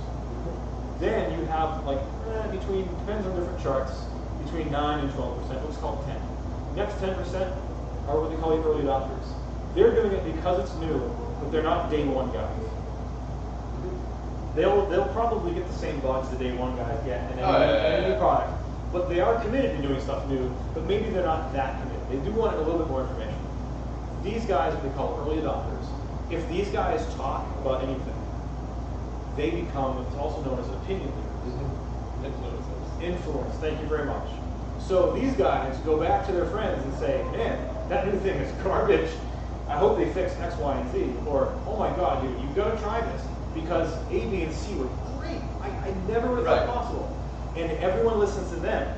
Because the other 87 to 90% do not do anything on their own. Everyone is a sheep. And let me back up this up. Pick a topic. Maybe you're an innovator in Airsoft, but you're not an innovator in your toilet paper purchases. Maybe terrible example. In your car purchases. Or your software purchases. I know. People don't want to risk their money. Of course. We all value things. And sometimes we value our money more than new experiences. That's normal behavior. But every single person can be in the second, almost best category, not best, but in that second category, if they simply took a risk. Now, at the other end scale, you have people who will never try something new until it's not even new anymore. Right. They will never try a new airsoft field until they're 5 years of sustained positive reviews. And that's like 30% of the stuff. So you got like 80% left. So 30% will never try anything new for a number of reasons. Maybe because in their small pond they are really popular and they want to go outside of the small pond. Maybe because their grandmother was burned once by a bad airsoft transaction. So you can't trust anyone, right? Or maybe these guys are still using dial-up phones attached to walls in their house. And when they're not home, they just don't know who didn't call them. And there's pros and cons to that, which means 50% in the middle of everybody needs someone else to tell them something is good. And it doesn't have to be celebrities who are paid to do it. See, the celebrities, and I'm not knocking them because I'm sure they're nice people. I've met a few, I guess. I don't know, some people have said I'm a celebrity. Whatever. You guys, how many people have shut off their computers and boredom right now? Actually, we actually have probably the most high retaining number of viewers. Oh my god, it's gonna go in my head. Just so you know, I've been monitoring how many people are watching, and it's up there. I was on a different, I think it was a Google Hangout with a airsoft celebrity. I'm not gonna name him because there's no reason, you don't need to know. And I was invited because people knew I knew stuff and they wanted my opinion. And it was a split screen Google Hangout, like 10 people. And I was asked a question on a subject I knew a lot about that at that time, night vision, not a lot of people knew about. And I've had the good fortune of having night vision for a while and learning from people who go from bump in the night, whatever, or went bump in the night in the 80s. I should be very clear about that. Yeah. Because some things do change over time. But I go on here, I'm asked a question, and I give a very, very bullet point technical answer. I say, you know what? Light comes in, that's in a color you can't see. This translates to a color you can't see. Boom, you can now see in the dark. That's really funny. And the comment section was, get this guy out of here! Who is this retard? And then people on the call were making fun of me, and I wasn't reading comments. I was answering a question. You know, I found out after the fact that I was never asked back because of this. And whatever, every audience is different, and I didn't know how to speak to that audience, but thank you for letting me know that it's not with zero audience. Thumbs down and whatever. No, not at all. But where was I before? Yeah, it's fine. We were just chatting about, innovators and all that kind of Yeah. stuff. Oh, yeah. So and influencers. And the thing is that every airsoft field needs you to visit them, because as much as they are taking a huge risk to provide you a service, and that service is a game. It's fun. It's a place to meet new people. It's a place to bring the friends you already know and try something new. And we don't always think of it that way because it's like an entertainment. Yeah. I'm paying to be entertained, so F you, entertain me. That attitude is why some places, Yeah. and it's a lot of businesses, they don't have time to go out and run the business and be a player. They can't be in other airsoft fields playing. So they're not going to know if they need to improve stuff if you don't tell them. If you have a bad experience at a field, they need to know this. And one channel doing that is NEASG after action reviews. Go there after a game, write out what you experienced. Or if you don't write, create a YouTube video and put it there. Say, hey, this is my experience in such and such game, such and such field. Boom. People will see you do that and say to themselves, I want to do that too. Because just by doing it, you've convinced them there's a value in doing it. And you've provided them a free value. They get to learn what they didn't experience. Right. Maybe they were on the other team and they're like, wow, that's what happened to you guys? Oh my god, that's cool. Well, probably one of the best parts is like you get into a firefight, you have a good time in it, and hearing the other squad's perspective that you were having that firefight with. Sometimes that's one of the most fun things to read in those saying. Or like last week when you were talking about, I was cooking dinner and you're like, I'm the guy that fell over. I'm like, oh my god, I'm the guy that got it. I'm like stifling a laugh. But it's so funny when that shit happens. I love it. Yeah, It's and cool. it's like, you think about how much fun you have in the airsoft field, and like I know you do this. I know you personally do this. You go back to school or home or work or your loveless marriage or whatever it is you're trying to escape. Whatever it is. Whatever it is you're trying to escape when you go to an entertainment like this. You go back to your regular life, and I know you think about this on your regular life. I know you're driving down the street going, I would shoot that dude. I know. You go to school, and it's like, man, it would be so awesome if it wasn't full of students and it was full of airsofters and you're heading from room to room. Very careful when talking about this. We're not talking about guns at school. No. Right? No, please. Or there's an abandoned strip mall over there. It's in my neighborhood. I wish we could go to that. Rhode Island wall. It's a game that engages your imagination. And I know if you're an airsofter and you've sat through this bullshit for however long we've been on here, you think about this probably too often. And that's fine. You can get your fix by reading or watching videos of other people that did it. Or a lot of fields have photographers. You're on Facebook and you're not friends with everyone at this field. How do you find pictures from the game? Well, if they put them in their page or in their group, and you're not a member of that group, and you don't know that group exists, you'll never see that information. NEASG does not have that problem. Yeah. You know, because when you go to NEASG, you have to log into it like an old person on the internet 10 years ago, and you're going to see all the stuff that you don't subscribe to. That's the point. Right. Yeah. Is where the economy of ideas still exists on the internet. There's no algorithm hiding stuff that our website thinks you may not want to see. Right. Everything's there, and it's a stream. You can click what's new, and it shows you the stream, so you can still Facebook it, scroll to what you do and don't like. But those aren't celebrities. Those are people who say, "I bought this gun and it sucked. I want you to save your money. I bought these boots and they rock. Oh my God, my foot doctor he's going broke now. He doesn't see me anymore. So there you go. Going to this game. You should go to this game too. It was great. You should try it." And people are putting their opinions and thoughts in there, and you can go back and look at the evolution of fields. There are fields that 10 years ago, they said to themselves, well, we know how paintball works. We're opening a field and show up. If you build it, it'll come. And it's a business model. You have to. Yeah. You know, Absolutely. if you're selling a product or you have walls, you need people to come in. But they weren't players. And so they didn't have a reputation. They weren't going out and meeting people. They had to have people come to them. And people came to them, and because they weren't players, they didn't understand how Airsoft worked. So they built fields that were all fighting positions, nose to nose to each other, and everything was impenetrable or boring. And they got ripped apart by the internet. And they're like, well, the community's full of assholes, and you can't make anyone happy. And I'm sure they felt that way because I know you cannot make everyone happy. No. But I know fields that look at that and said, well, that's a hard lesson I didn't know I had to learn. I wish I knew that a couple $100,000 of land purchase before. But then they adopted those lessons, and now they learn fields. You know, and we always expect, as the consumer, we live in a consumer economy. We live in an environment where businesses have been around 30 years. The businesses that survived the last 20, 30 years that have downsized 10 times, they're leaner and they're scarier to work for, but they're also better for us. We know that they've figured out their they've made the mistakes. Airsoft businesses, no one knows how to do this. We're still making it up as we go along. If there's anything successful about a business, it's because they've had to learn that. Oh yeah, we hardcore made our mistakes here. If you looked at the original field, I remember I used to play with Jake Flyer had an M14 that I would bring here because the field was so sparse and it wasn't designed. It was designed by paintball players, not airsoft players, and it was a whole different world. But we've learned our mistakes and we've improved it since.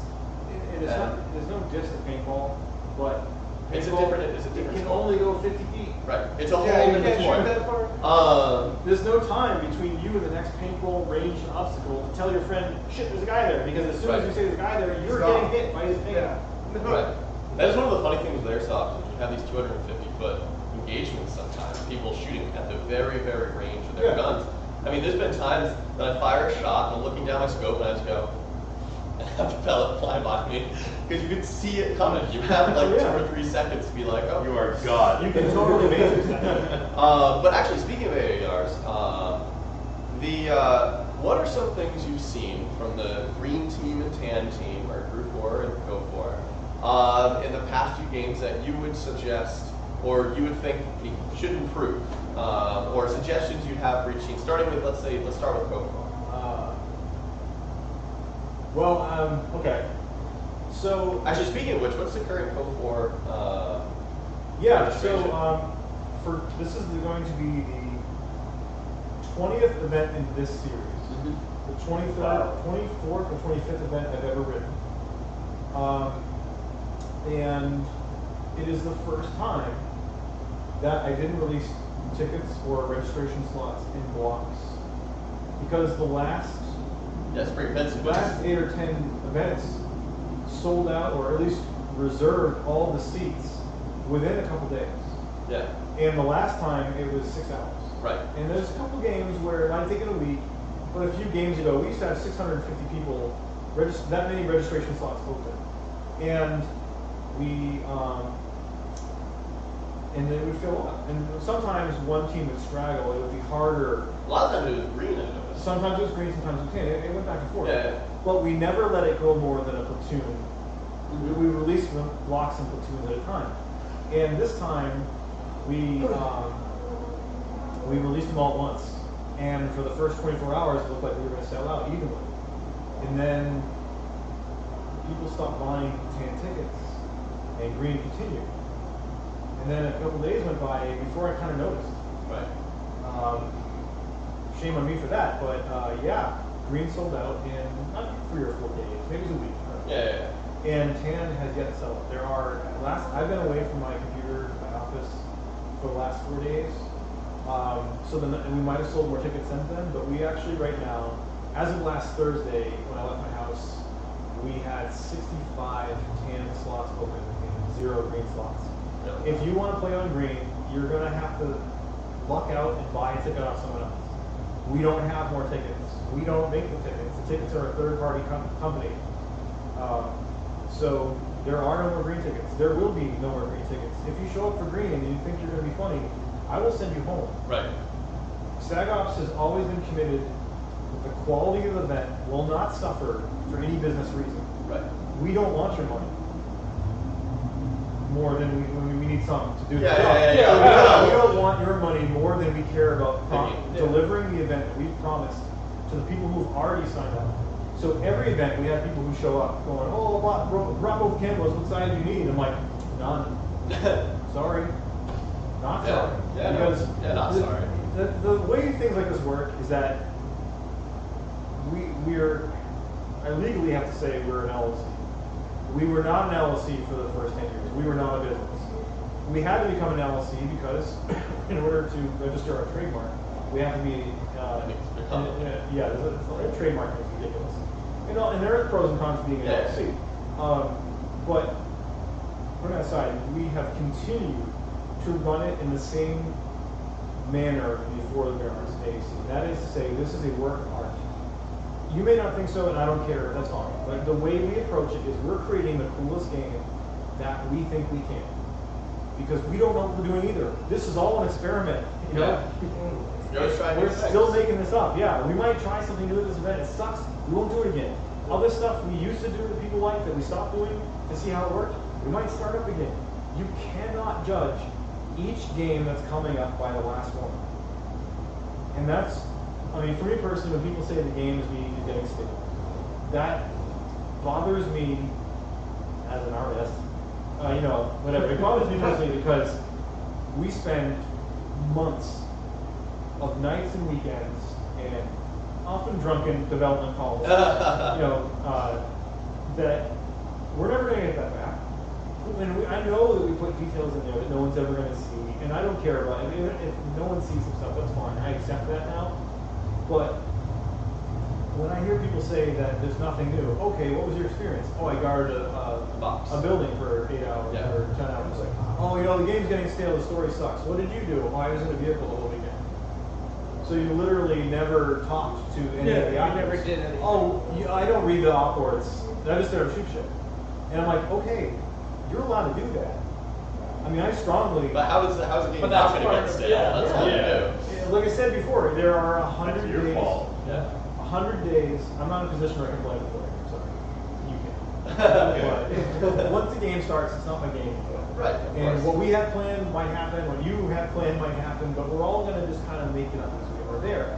And the thing is that we put so much effort into putting people in line and getting them concerned about the rules before the event, because we know that the natural state of the universe is chaos and entropy. So you're going to start from perfection, and it's going to go off in whatever direction it wants to.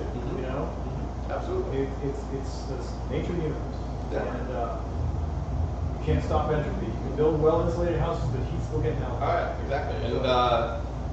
And I couldn't say it better myself. But like I said, returning to what I was saying, is what would you suggest? You for, still want me to name any time? No. What would you suggest for, like I said, improvements for Cobalt Group Well, right now- from what you've seen? Right now, we're a platoon and a half down on Code 4 that we know. And that has infected some people's thinking. And can't tell people what to think. I've been trying for years. Can't tell people what to enjoy. Obviously, people enjoy our stuff. Right. They may not enjoy what I think they're going to. Right. Don't let it get into your head that you're at a disadvantage before you get the game. And the reason I say that is that we only started doing a ticket thing. We've only been able to guarantee a high percentage of turnout. One game out of 20. Right. The very last game. Right. Before that, we said we will allow 650 people max. And it sold out. No money changed hands. Right. No real tickets changed No, hands. I think but it sold out because people said, I'm going to bring 10 of my friends, and they all promised me they're going to go. And what happens is that you have 150 people. You'd have 200 people not show up. Because there was no incentive. Yeah. And maybe that would affect both teams equally. Or like last song Justice, it affected almost exclusively the green team. How many players In estimated wise with green down compared to San? We don't have to estimate it. We track everything. Yeah. So. Oh yeah, we know people who say they're going and don't show up. Oh, no. We don't punish those people because real life happens. Right. You know, so we don't out them or anything like that. Yeah. You guys can do that kind of stuff, but we have all that data. But So we how- also promise not to be creepy about you. Right. But like I said, how many players was green down last song Justice? It was like 25 to 30%. Right. It was 180 the first day. We expected the 60-day swing, 60 days each day swing, Yeah. and a bunch of people who were 2-day players did show up the following day. But the mental damage was done. Oh, yeah. Green was in the far back of the field. It's a physical, you're going to warm up your body walking back there. If you fight out 2 of the 3 exits from that, 2 of the 3 roads, there's an infinite number of exits from that down. Yeah. But 2 of the 3 roads out were uphill. So it became, people psyched themselves out. Oh, we're outnumbered, we're fighting uphill, wham. Right. And I'm saying where I would be in the same, I would feel the same way.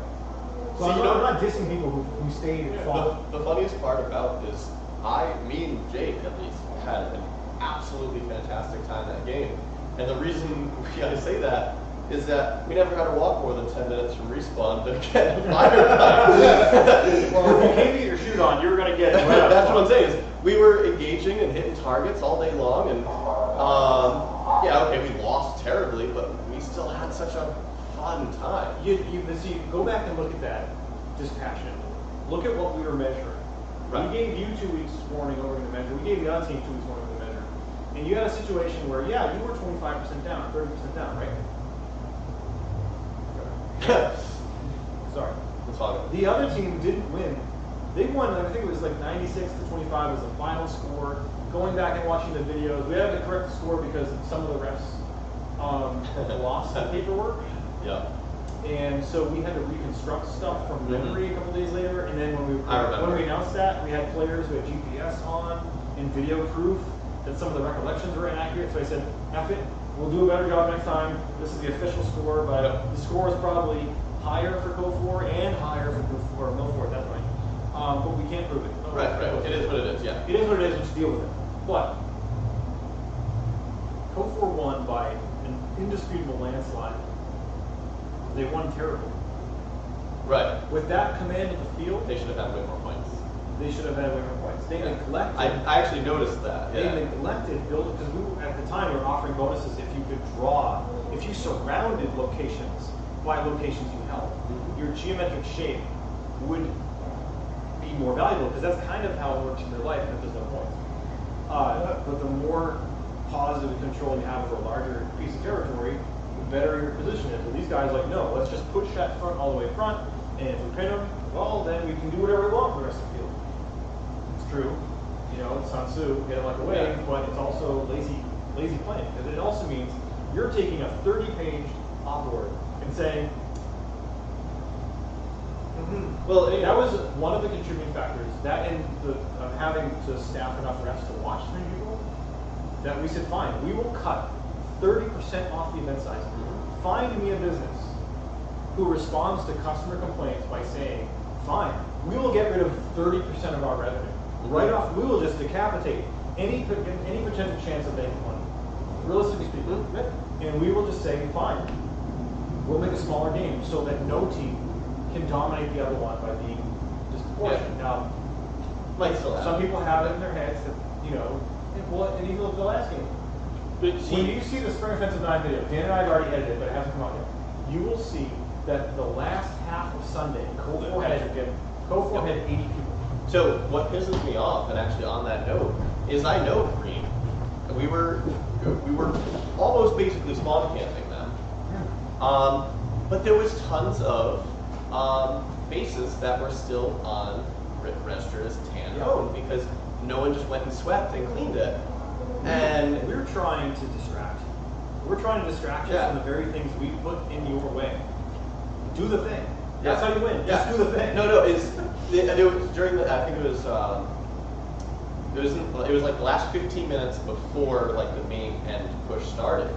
Is we took our little recon squad and we started sweeping through things. We're like, these are all registered as tan. What the fuck? Like no one's done anything. And I know there was a tan recon team 5 minutes in front of us flipping it, and we were following them flipping it back to green. Well, in the last game, for those of you who weren't there, what we did was, because of the problems we had with referees previously, we decided that we wanted the players to crowdsource, because who has a better internet than players? You want to pull the table back so we can...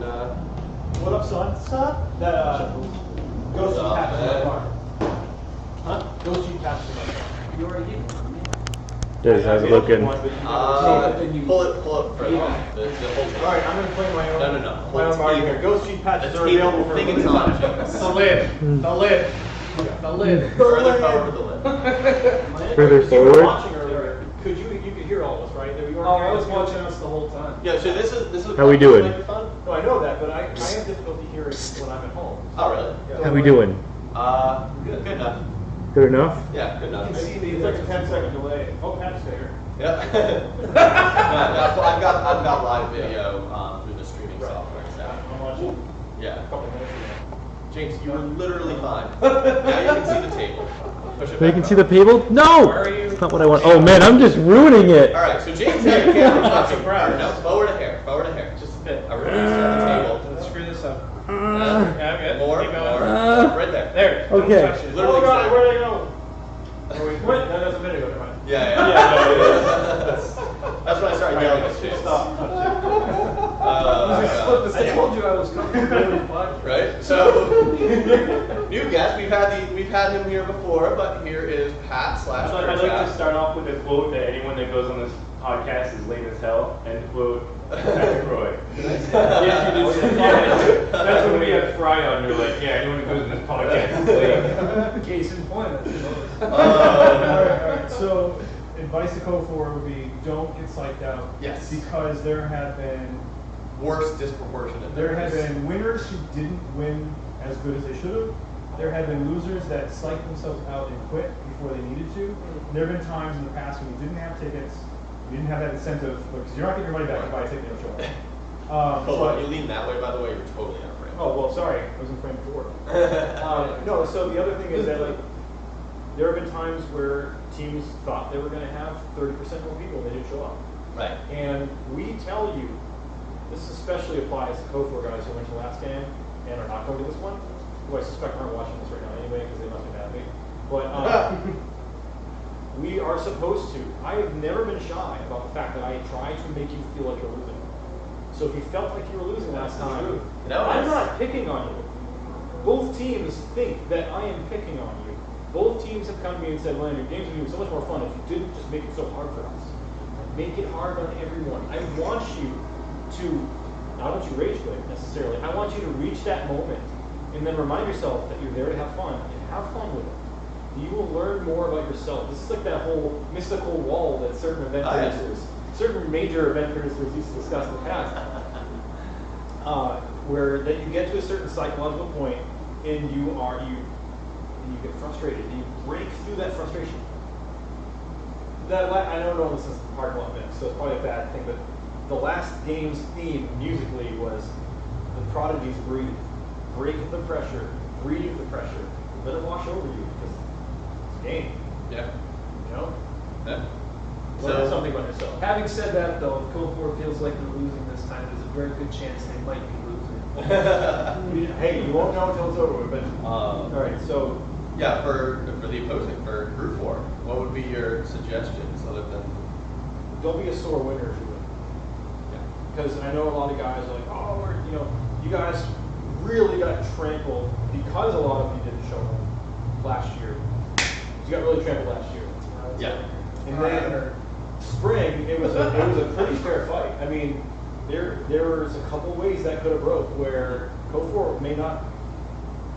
Green was accidentally handicapped. I provided both commands with an illustrated guide how to build. Oh my god, a freaking I did tower. this in advance. At the same time the op orders released, there was a manual to build these towers. I built those towers myself with my hands, with hand tools in my backyard. So if one guy can do it with hand tools, I purchased power tools and gave them to both teams. Right. I gave you an illustrated manual how to do it. In fact, in my yard, I built them wrong. I built the green lights and the yellow tower and vice versa. So I already figured out the whole color coding problem, right? Those instructions were provided, but for some reason they didn't trickle down to the actual green build team. Despite that handicap, green built their tower within 20 minutes of the game ending, or they built the first phase of the tower. So they were allowed to score other territory sooner than Code 4, but it was too soon to make a difference. So they started Sunday with the ability. They didn't have Saturday afternoon to do it. They started Sunday with the ability to score the middle territories that were off limits to them. Tan still had to locate their last piece. They deduced it was in the town. The green went and surrounded it. It's pretty easy to find out where it is. If you watch the footage, it's pretty obvious. Oh, green swarms in that one building. So Tan goes, oh yeah, let's do that. And they get it. It's hilarious because someone taped the. Oh yeah, that was our email team. And but they didn't finish their phase of the tower until maybe I think 45 minutes to an hour with the first phase. So really, Green only had about a combined hour and 20 minutes, but realistically only 45 minutes of time they could have effectively scored more than Tan did. That said, what if Tan didn't find that thing for 2 hours into Sunday? What if you guys continue to put pressure on their build site so that you could put them on defense? Right. And there were many green pushes, but the game could have gone either way. And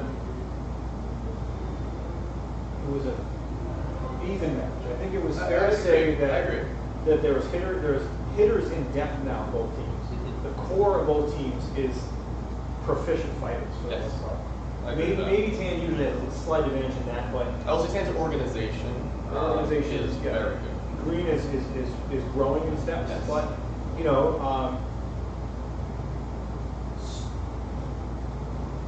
don't want to criticize people, man. But if I could give advice to Green, like you said, I would say this: that's how you get better. Green players who have access to the op board, read it, formulate your own plans, formulate your own questions. Command will make the final decisions. But right now, your faction needs all 200 brains looking at to solve these problems. Because there are many problems. I have been more explicit than usual on how these problems are going to happen at the same time. And there is going to be problems that we don't tell you about. You've read it. Yeah. I'm even telling you, every document means something. Read it. Right. If you don't understand it at that time, doesn't matter. Someone will have that knowledge. I am trying to write a game that takes 500 brains to figure out. Yeah. That's why they're great games. So, yes, the command on both teams is right to say we're going to have these small group meetings of platoon leaders, squad leaders, and above, but there's never a substitute for having looked at something yourself. You may not understand. 30 pages. They're like 29 pages. That's a lot of information. And our manual is 30 pages. Right. So if you've never been to our game, you don't know how we run our games. Our rules are strict. Read them, please. Because there's no substitute for you knowing those rules. You may not absorb all of it, but then you go on site and then you'll remember it later. And not only that, no one gets more frustrated than when your team loses points because someone can't read the rule set. Oh yeah, we punish them collectively. So if you haven't read the rules and you are doing something that you can normally do at your home field, you can't do here during our specific events, you might cost your team more points than 50 guys can earn in 1 hour's worth of effort. It is that severe. Actually, the penalties have gone up. Really? Because, Good. well, here's the thing. We didn't realize how high you could score last game by managing territory. our models just never. Right. We model these games out. And I'm like, wow, that's actually it's so obvious in retrospect. So the penalties are now much higher. Okay, cool. And the territory is 1/3 of the potential score, period. If you focus all your energy on owning the field, you can still only score 33 on the test. Cool. I like that. The next step, and I'm not revealing anything that's secret because you all know, Right, yeah. is fragments, which you won't know until you're on the field. And that means Favorite part of the for an hour of the game, you're going on a cool special mission or a lame special mission. If you're going on a special mission, then that special mission is only going to last for a very limited amount of time, and if you die in the process, it's over. And it's worth more points because of it. And then finally, again, I'm not revealing any secrets that aren't in the on-order. You have to collect obnoxiously heavy objects and guard them. It wouldn't be a game by you if they weren't obnoxiously heavy. Hey, the real world is not all thumb drives, okay? I remember, God, there was it was last game. We found like one of the last I-beams for the thing, and so Not only was it heavy, it was sharp and filthy. right. So I'm calling for Jake over the radio. I'm like, hey Jake, come because Jake Mr. Muscles nowadays. I'm like, Jake, come give me a hand with this, and and we can. Is it the coffee or the Jake? I'm figuring, all right, we can each grab an end and have our guns up. Yeah. And he calls me that he's hit. So I call for Chris, the other guy, and he's like, oh, I just got hit. I'm like, fuck. And they're like, all right, we're ghosting. As I'm sitting here, like, sitting on this piece, and they're like, all right, we're both ghosting. I'm like, god damn it. So I fucking lug this thing on my shoulder, as I have my other gun propped on my other shoulder, trying to fucking sprint through the field with this shit. And I was like, god damn it, Gordon, the thing weighs 1,000,000 pounds. There was actually a game, I believe, one time where we took out what was in the box and filled it with rocks. What? No, that happened. We did that. Yeah. We had a box with the objective in it, and we just replaced the objective with heavy-ass rocks. I think I remember that. Because nobody would know the difference. They were like, well, of course it's filled with rocks. Cobalt put it there. It got to the point we've been locking the rocks because people just take the box and leave the rocks behind. So I put on the box, this objective contains 9 rocks. And then I would number the rocks. So I would know that they would just go get small pebbles. We have, and the thing is, my basement, garage, and trailer are full of heavy, obnoxious military items that have no purpose. No purpose at all. And we have one, we have left a few in the UBG now because it's like, we've exceeded the trailer's weight limit for years now that it doesn't handle right. We've exceeded my Jeep Cherokee's weight that it doesn't. I got a ladder out of it. Oh yeah, I was handing out $150 ladders last time because Ladder. everyone gets a ladder. Last game, we actually had to rent a U-Haul to move stuff from Maine to Massachusetts, and then we packed my girlfriend's car, and packed the Jeep, and packed the trailer, and it just kind of wanted to wiggle all the way down. I can't keep doing this. So I don't know if it's going to be ready on time, but I bought a pickup truck, so the tow capacity is now doubled, and it needs work because I'm not rich. But the idea is maybe sometime around spring we'll be able to budget for a bigger trailer. Nice. To which there'll be a small, perfectly good, used only for 2 years trailer available. But we have shit. Yes, so There's a fly, by the way. There's a mosquito too. It's just Everyone up watching the stream can't see the bug, so we're just sitting here like, Ew, Airsofters. They're probably lame anyway. we're so badass on the weekends. But no, we had this crate last year that was a medical device that had to be sourced. It was like if you read into the details on it, it described an ass-to-mouth machine, which does not exist in real life. But we didn't really know. It sounds like it should. Challenge was that It was a human centipedomatic or something like that. And that wasn't the point. It was just an in-joke that if you didn't read it, you didn't know it. But it was an 8-foot-long crate with a bunch of hoses coming out. There was 2 hoses. There's 4. It's a family pack. So there's 8 hoses coming out of it. 1 brown tube and 1 red tube. And the instructions were written in Cyrillic. So if you didn't Google Translate, you didn't know what it said. But one screw they would ask one screw. It wasn't IKEA, it totally lose. But we do a lot of stuff. There has never been an event where a document or a laptop, well, maybe our laptop died, but or a thumb drive, all that stuff has information on it. Bring a laptop, read our thumb drives. There's no viruses on them, and there's probably some cool stuff. Usually some files from previous games. We've actually reused some documents because we know no one read them. And it's like, what was it? Was it Oops Gold that went through like? Oh yeah, that is probably still floating around. no, it's lost to us. People were frustrated and they found out it was just bricks that they threw out. It used to be coins. There were a lot of coins. Those coins aren't cheap. I remember If you're wading gonna the start- river at one point towards the end of the game to try and get it because at that point we knew where it was. Yeah. I actually had secured the location pretty well, and I had assigned one of my recon teams to just stash that. Like, they were about. We found it with 2 role players. Yeah, that was with me. Right. And Yeah. then, so then we had the other recon team about 50 yards behind us, and I'm like keying them up on the mic over here. And as soon as we, with the role players, stashed that someplace safe, I was like, all right, we'll go get it, hide that shit. And so after we left, they came up and grabbed it, and we made it a good amount of time before they figured out the ruse. Right. And then I all remember. was after that. So I will reveal something about this next event.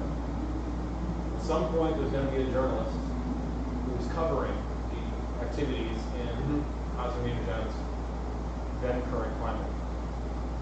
He will be asking questions of lore from previous events. It's 3 points of view. Okay. Does that involve like Prester John? No, more like the last events. Like not the background history of the fake country. Like you have 20 seconds. Like you have 20 seconds to name all the people. I'll tell you what, I'm not going to get any more information than that. But no, that's So pretty cool. I like it will be that. publicly available information, or at least it's either going to be your warlord or an AAR previous events or our videos. It may be in your offboard, but there I will have questions and. I'd love to see how many people answer with the set question. And it won't hurt if they can't. It won't Right. hurt. I'm just like, yeah. I would love to see the results of that. Before I did this, before I had a different job, I was a recording engineer. And fun fact, there's no money in it. I had to get a real job. But if you've ever heard a really bad like MP3 where it's all metallic, so in real life or physical life, sound is a series of waves. It goes up and down, and thank you, yeah, for the deaf of the audience, who will never experience sound waves. So this is just cool. When you digitize a sound wave, you take a sample, a recording of what the wave is doing at its bottom and at its top. Yeah, and that's when you hear like 22,000 or 22 kilohertz is how often it does that. The average, because if you were to record an analog sine wave, it would just be an analog wave, and you'd actually not be saved. It would be enormous. It would be like MP4s to do it'd be like a movie just to do a quick thing. So, good news is you can store audio and digital files that way. But the bad news is the engineers who originally figured out digital audio, and later early MP3 guys, all operate on the same mistake. You can hear, if you're in a very quiet space, 20 hertz to 20,000 hertz, 20K if you will. And you realistically, regularly hear stuff from 250 to like, especially 8K. 8K is a screeching, nails on chalk, tires screeching, women in pain, those sounds, which guitarists know as presence. Those are easier to hear. Everything from 1K to 8K is easier to hear because in nature, those are the sounds that we either really, really need to know about or are trying to hunt so we can kill it and eat it. Right. So, audio engineers are like, cool, we just have to record from 20 hertz to 20K. Well, the problem is, when you play a note on an instrument, you make a sound. It has what's called a sonic envelope, which are multiple frequencies that your ear hears or has to sense in order to know it's there. And if you lock off the highest ones that no one's realistically hearing, so anything above 12K sounds like when you turn a TV on, Right. and it's like, I can feel it, but I can't really hear it. So they thought, we can just chop it off at 12, or we can reduce the amount of information between 12 and 20 to save memory, because Right, CDs right. have a physical limitation. The problem is that your brain, both your brain and the circuit that's turning that digital information back to audio, and your brain trying to turn that audio noise into sound that makes sense, are listening for subtle cues that you are not there anymore. And so both the processor will take this information and it creates a wave that stutters it. And your ear hears that stutter jagged wave. Yeah. It wants to hear pleasing sounds, or even harsh sounds, are soft and smooth. Jagged is unnatural. That's why the more and more digital it gets, the more like robotic it gets. The reason I bring that up is that just like I was just like, wake up, kids! I was just like, okay, where is How this applies to airsoft events is that if there's nothing else than what you expect to be there, if someone tells you up front everything is going to be there is no element of surprise. Right. There's nothing that's going to make you go, oh wow, that's cool, unless you already know it's cool in advance. But if everything was known to be cool in advance, you wouldn't have 80% of people waiting to be convinced to go. Everyone would go 100% of the time, and not on 100% of the time, no one would be surprised. Right. And they would be bored 1 or 2 or 3 events later, and then everyone would stop airsofting in 3 months. That's it. Yeah. And we've done everything there is to do. There is no surprise. There's nothing new. So what we do is we create more shit than any one person can ever interact with. The idea is you're not going to interact with that, but you know it's there, and you know that someone else is, and you know that whatever's happening, just like in real life, you might be going to a party and know there's 20 people there, but there might be 20 people you don't know. Right. Or the cops might show up. Or the house might catch on fire. Or there's something out of your control you don't know what's going to happen. But it wouldn't be a really exciting story 20 years later if you didn't have that extra stuff. So I know that people aren't going to experience all this stuff. I know that most people aren't even going to read the stuff that I need them to know before they can experience it. But because you know it's there, it fills in the gap. So modern recording records all that extra information that you can't sense, you can't hear, and spits it back so you don't get those jagged edges that don't make sense. Yeah. That was why. Yeah. I get it. No, that's great. Actually, probably one of the last topics I want to hit. Yeah, please, someone else talk. Actually, still, this is a little bit your opinion here. Is probably one of the more polarizing things. These last couple of years, per se, it's been the whole use of vehicle results. This is relevant to me. I was going to say, this is perfect with Pat's here. And obviously the rules have changed frequently, and from both event to event, with your events and just between event runners, and how these vehicle rules. I have seen event runners try to copy our rules, and with a different audience that was unprepared to fight against vehicles you couldn't shoot vehicles. Right. And they didn't know to bring rockets. I mean, it was explained to them, but they're not used to Yeah, it. not used to it, yeah. And it's a major morale killer for them, and it ruined the event for many of them. But the problem wasn't copying the rules. I mean, at this point, everyone copies. Right, Someone something. or whatever. There was a game in 2 weeks after our event that literally, word for word, copied our basic rules. It happens. But vehicles are a hot box that provoke people. Because you go to a game where I can do things with my gun, and all of a sudden, you've taken away from you the ability to solve the problem with your gun. And it's like, well, I only want to solve gun problems. I don't want to know about this other stuff. I don't want to fight vehicles. But it's also been one of our most cherished things. And the reason that I keep insisting that we do it isn't just because it looks awesome on YouTube, especially even though Tiger couldn't use that APC. How rad was that APC when it came up over the hill? And it's like, dear God, there's a tank. But the plane never got to the rig road. Well, that's what happens when 100 people don't show up.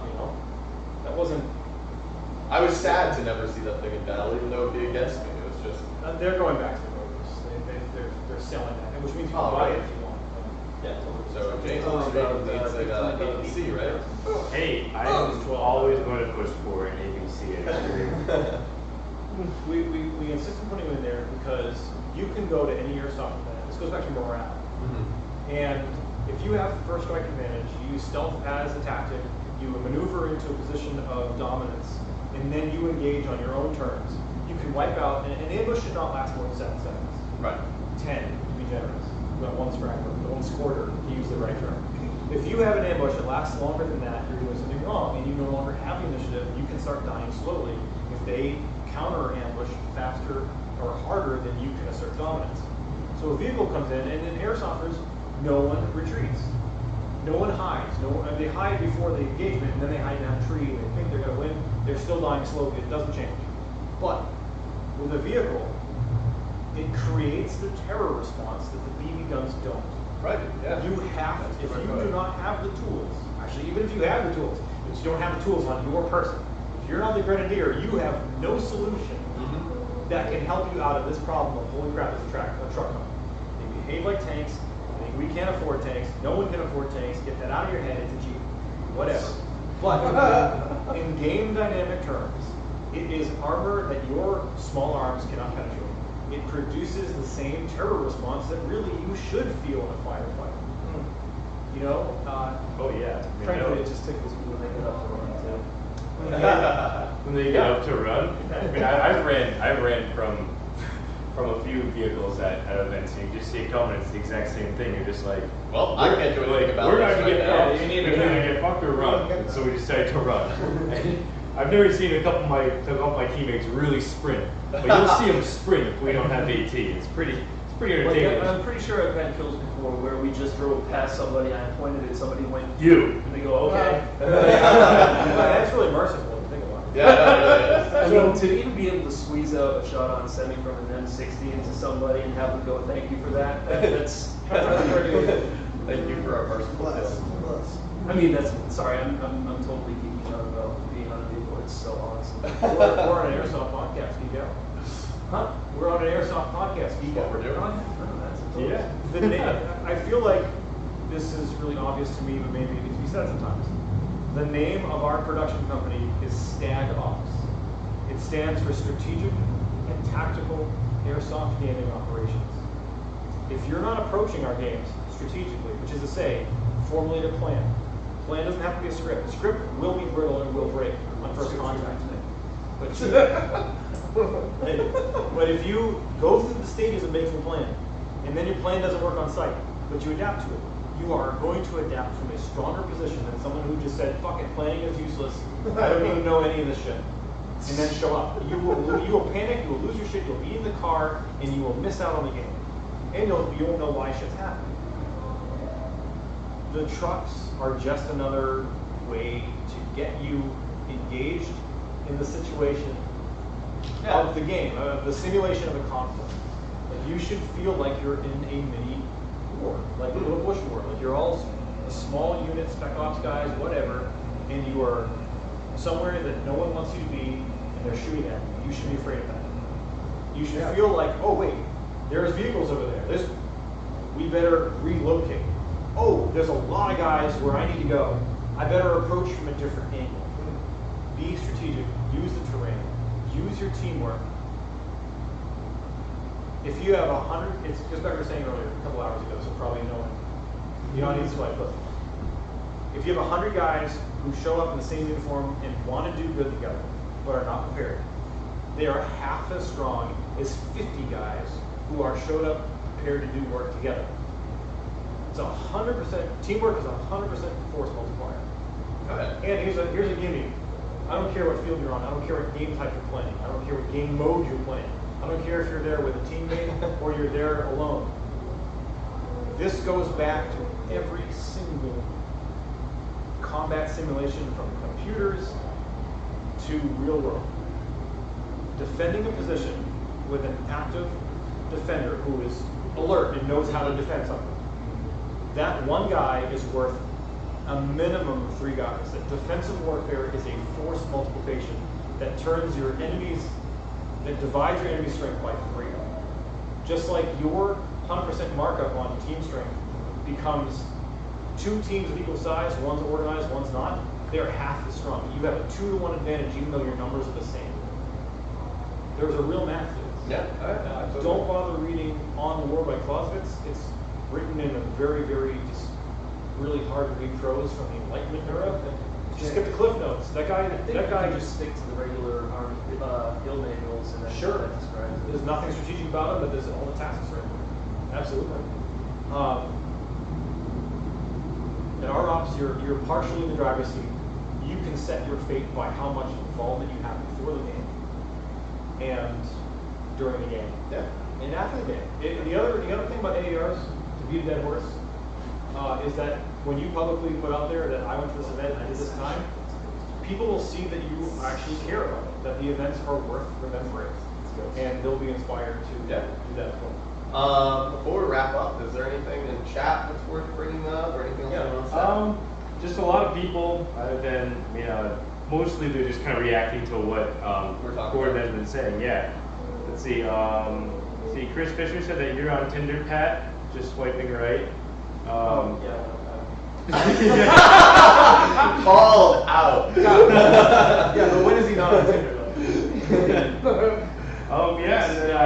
Gotta be tech. Yeah, so some people would just be telling their own stories, so nothing, really to bring any questions. One person asked you real quick, what's your favorite camo?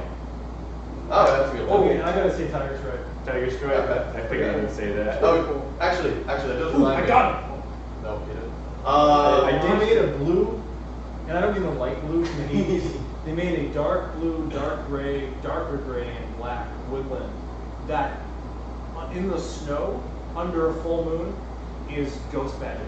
But it also killed every other thing. Right. I was going to say, what's your opinion on the AJX FG, which looks very tan, I will wholeheartedly admit, but works pretty well in New England territory? Oh, no, it works great because it's all Right color. disruptive pattern and low contrast. It's not very colors. defined blotches. Yeah, so it used to be in camo theory, it was like pick colors that match so you don't contrast against the background. Mm-hmm. And then also make it these weird shapes so that you can't recognize the body at rifle range, right? It doesn't have to work at airsoft range, really. Right, right. It has to work and the other reason is it has to be distinct, so you can recognize friend or foe Right. on the battlefield.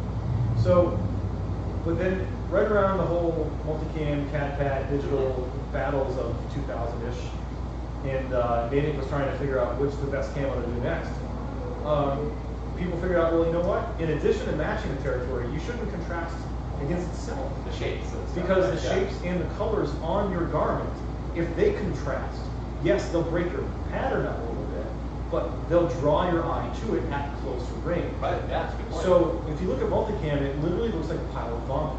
Yeah. And it's all natural colors and only a little bit of high contrast. And what I mean by that is high contrast color is either really dark or really light, like black or white. Mm-hmm. There's no black, there's no white multicam. It's a sand that was Right, but there's light and dark color. It's very small. Right. Everything else. Mm-hmm. People always tell me multicam is green. No, multicam is tan. Yeah, you know what? It has ranger, works. it has flat layer earth and coyote Yeah. and sand. It also has foliage green, ranger green, and then OD green in it. No, It is and it works six so colors. freaking well. It's 6 colors that are all natural, and none of them contrast with each other. Right. So that the garment itself doesn't have an area that sticks out because, oh look, a black squiggle next to 2 tan Right, squiggles. right. That must be woodland. Right.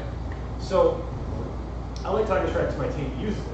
And the original Jungle Tiger Stripe is a black garment with pictures of leaves over it. Works perfect in leafy jungle areas. But the black can, in many lights, produce contrast on the garment, Mhm. meaning that it stands out because you don't see a lot of black in nature.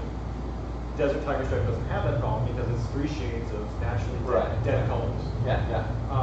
But AJX took the multicam science and went further. It said, look, let's digitize it. Instead of squares, let's make it blurs. Right. And so AJX is awesome. Number one problem airsofters do to themselves, that this is your own fault. If you own AJX and you suffer from this problem, it's probably your fault. Stop washing it with regular detergent. Stop washing it after every game unless you like take a crap. And the reason for that is that all the camos, they're dyed a special way into the fabric, and they will wash out of the fabric. Mm-hmm. You can look at Jungle Tiger Stripe from Tiger Stripe Products, Tiger Stripe from Proper. Everyone who's washed their Proper Tiger Stripe 3 times has a gray uniform. Yep. Everyone who's washed their AJX 5 or 6 times Or proper. has a yellow uniform. And it's because the dye breaks down under the detergents that we use. Mm-hmm. And if you keep washing the color out of it, it just goes back to being cotton colored, which is a yellowish gray. So people look at AJX because it's got a high yellow content in its greens. Well, under many lights, that looks tan. If it's a yellow light, if you're in an industrial space, you're wearing a khaki blur. You know, if it's an orange carbide lights in like factory spaces, oh yeah, you're gonna get lit to shit. Oh yeah, I got friendly fire constantly. But then there's times where, actually probably the beginning of this last year event's a perfect example. I literally just had it, I was just taking a knee and I had my gun up. This tan squad just walking up on me. And I'm like, oh, they must definitely see me, like I'm dead as fuck. And I like told the other two guys to back up. And then they just looked at me and just kept walking towards me. And I'm like, oh, I guess. There's a whole big deer signs to that too, you're not moving. Right, yeah. So, I would say this is a general life tip. No matter if it's your airsoft clothes or not, read the washing instructions. Yeah.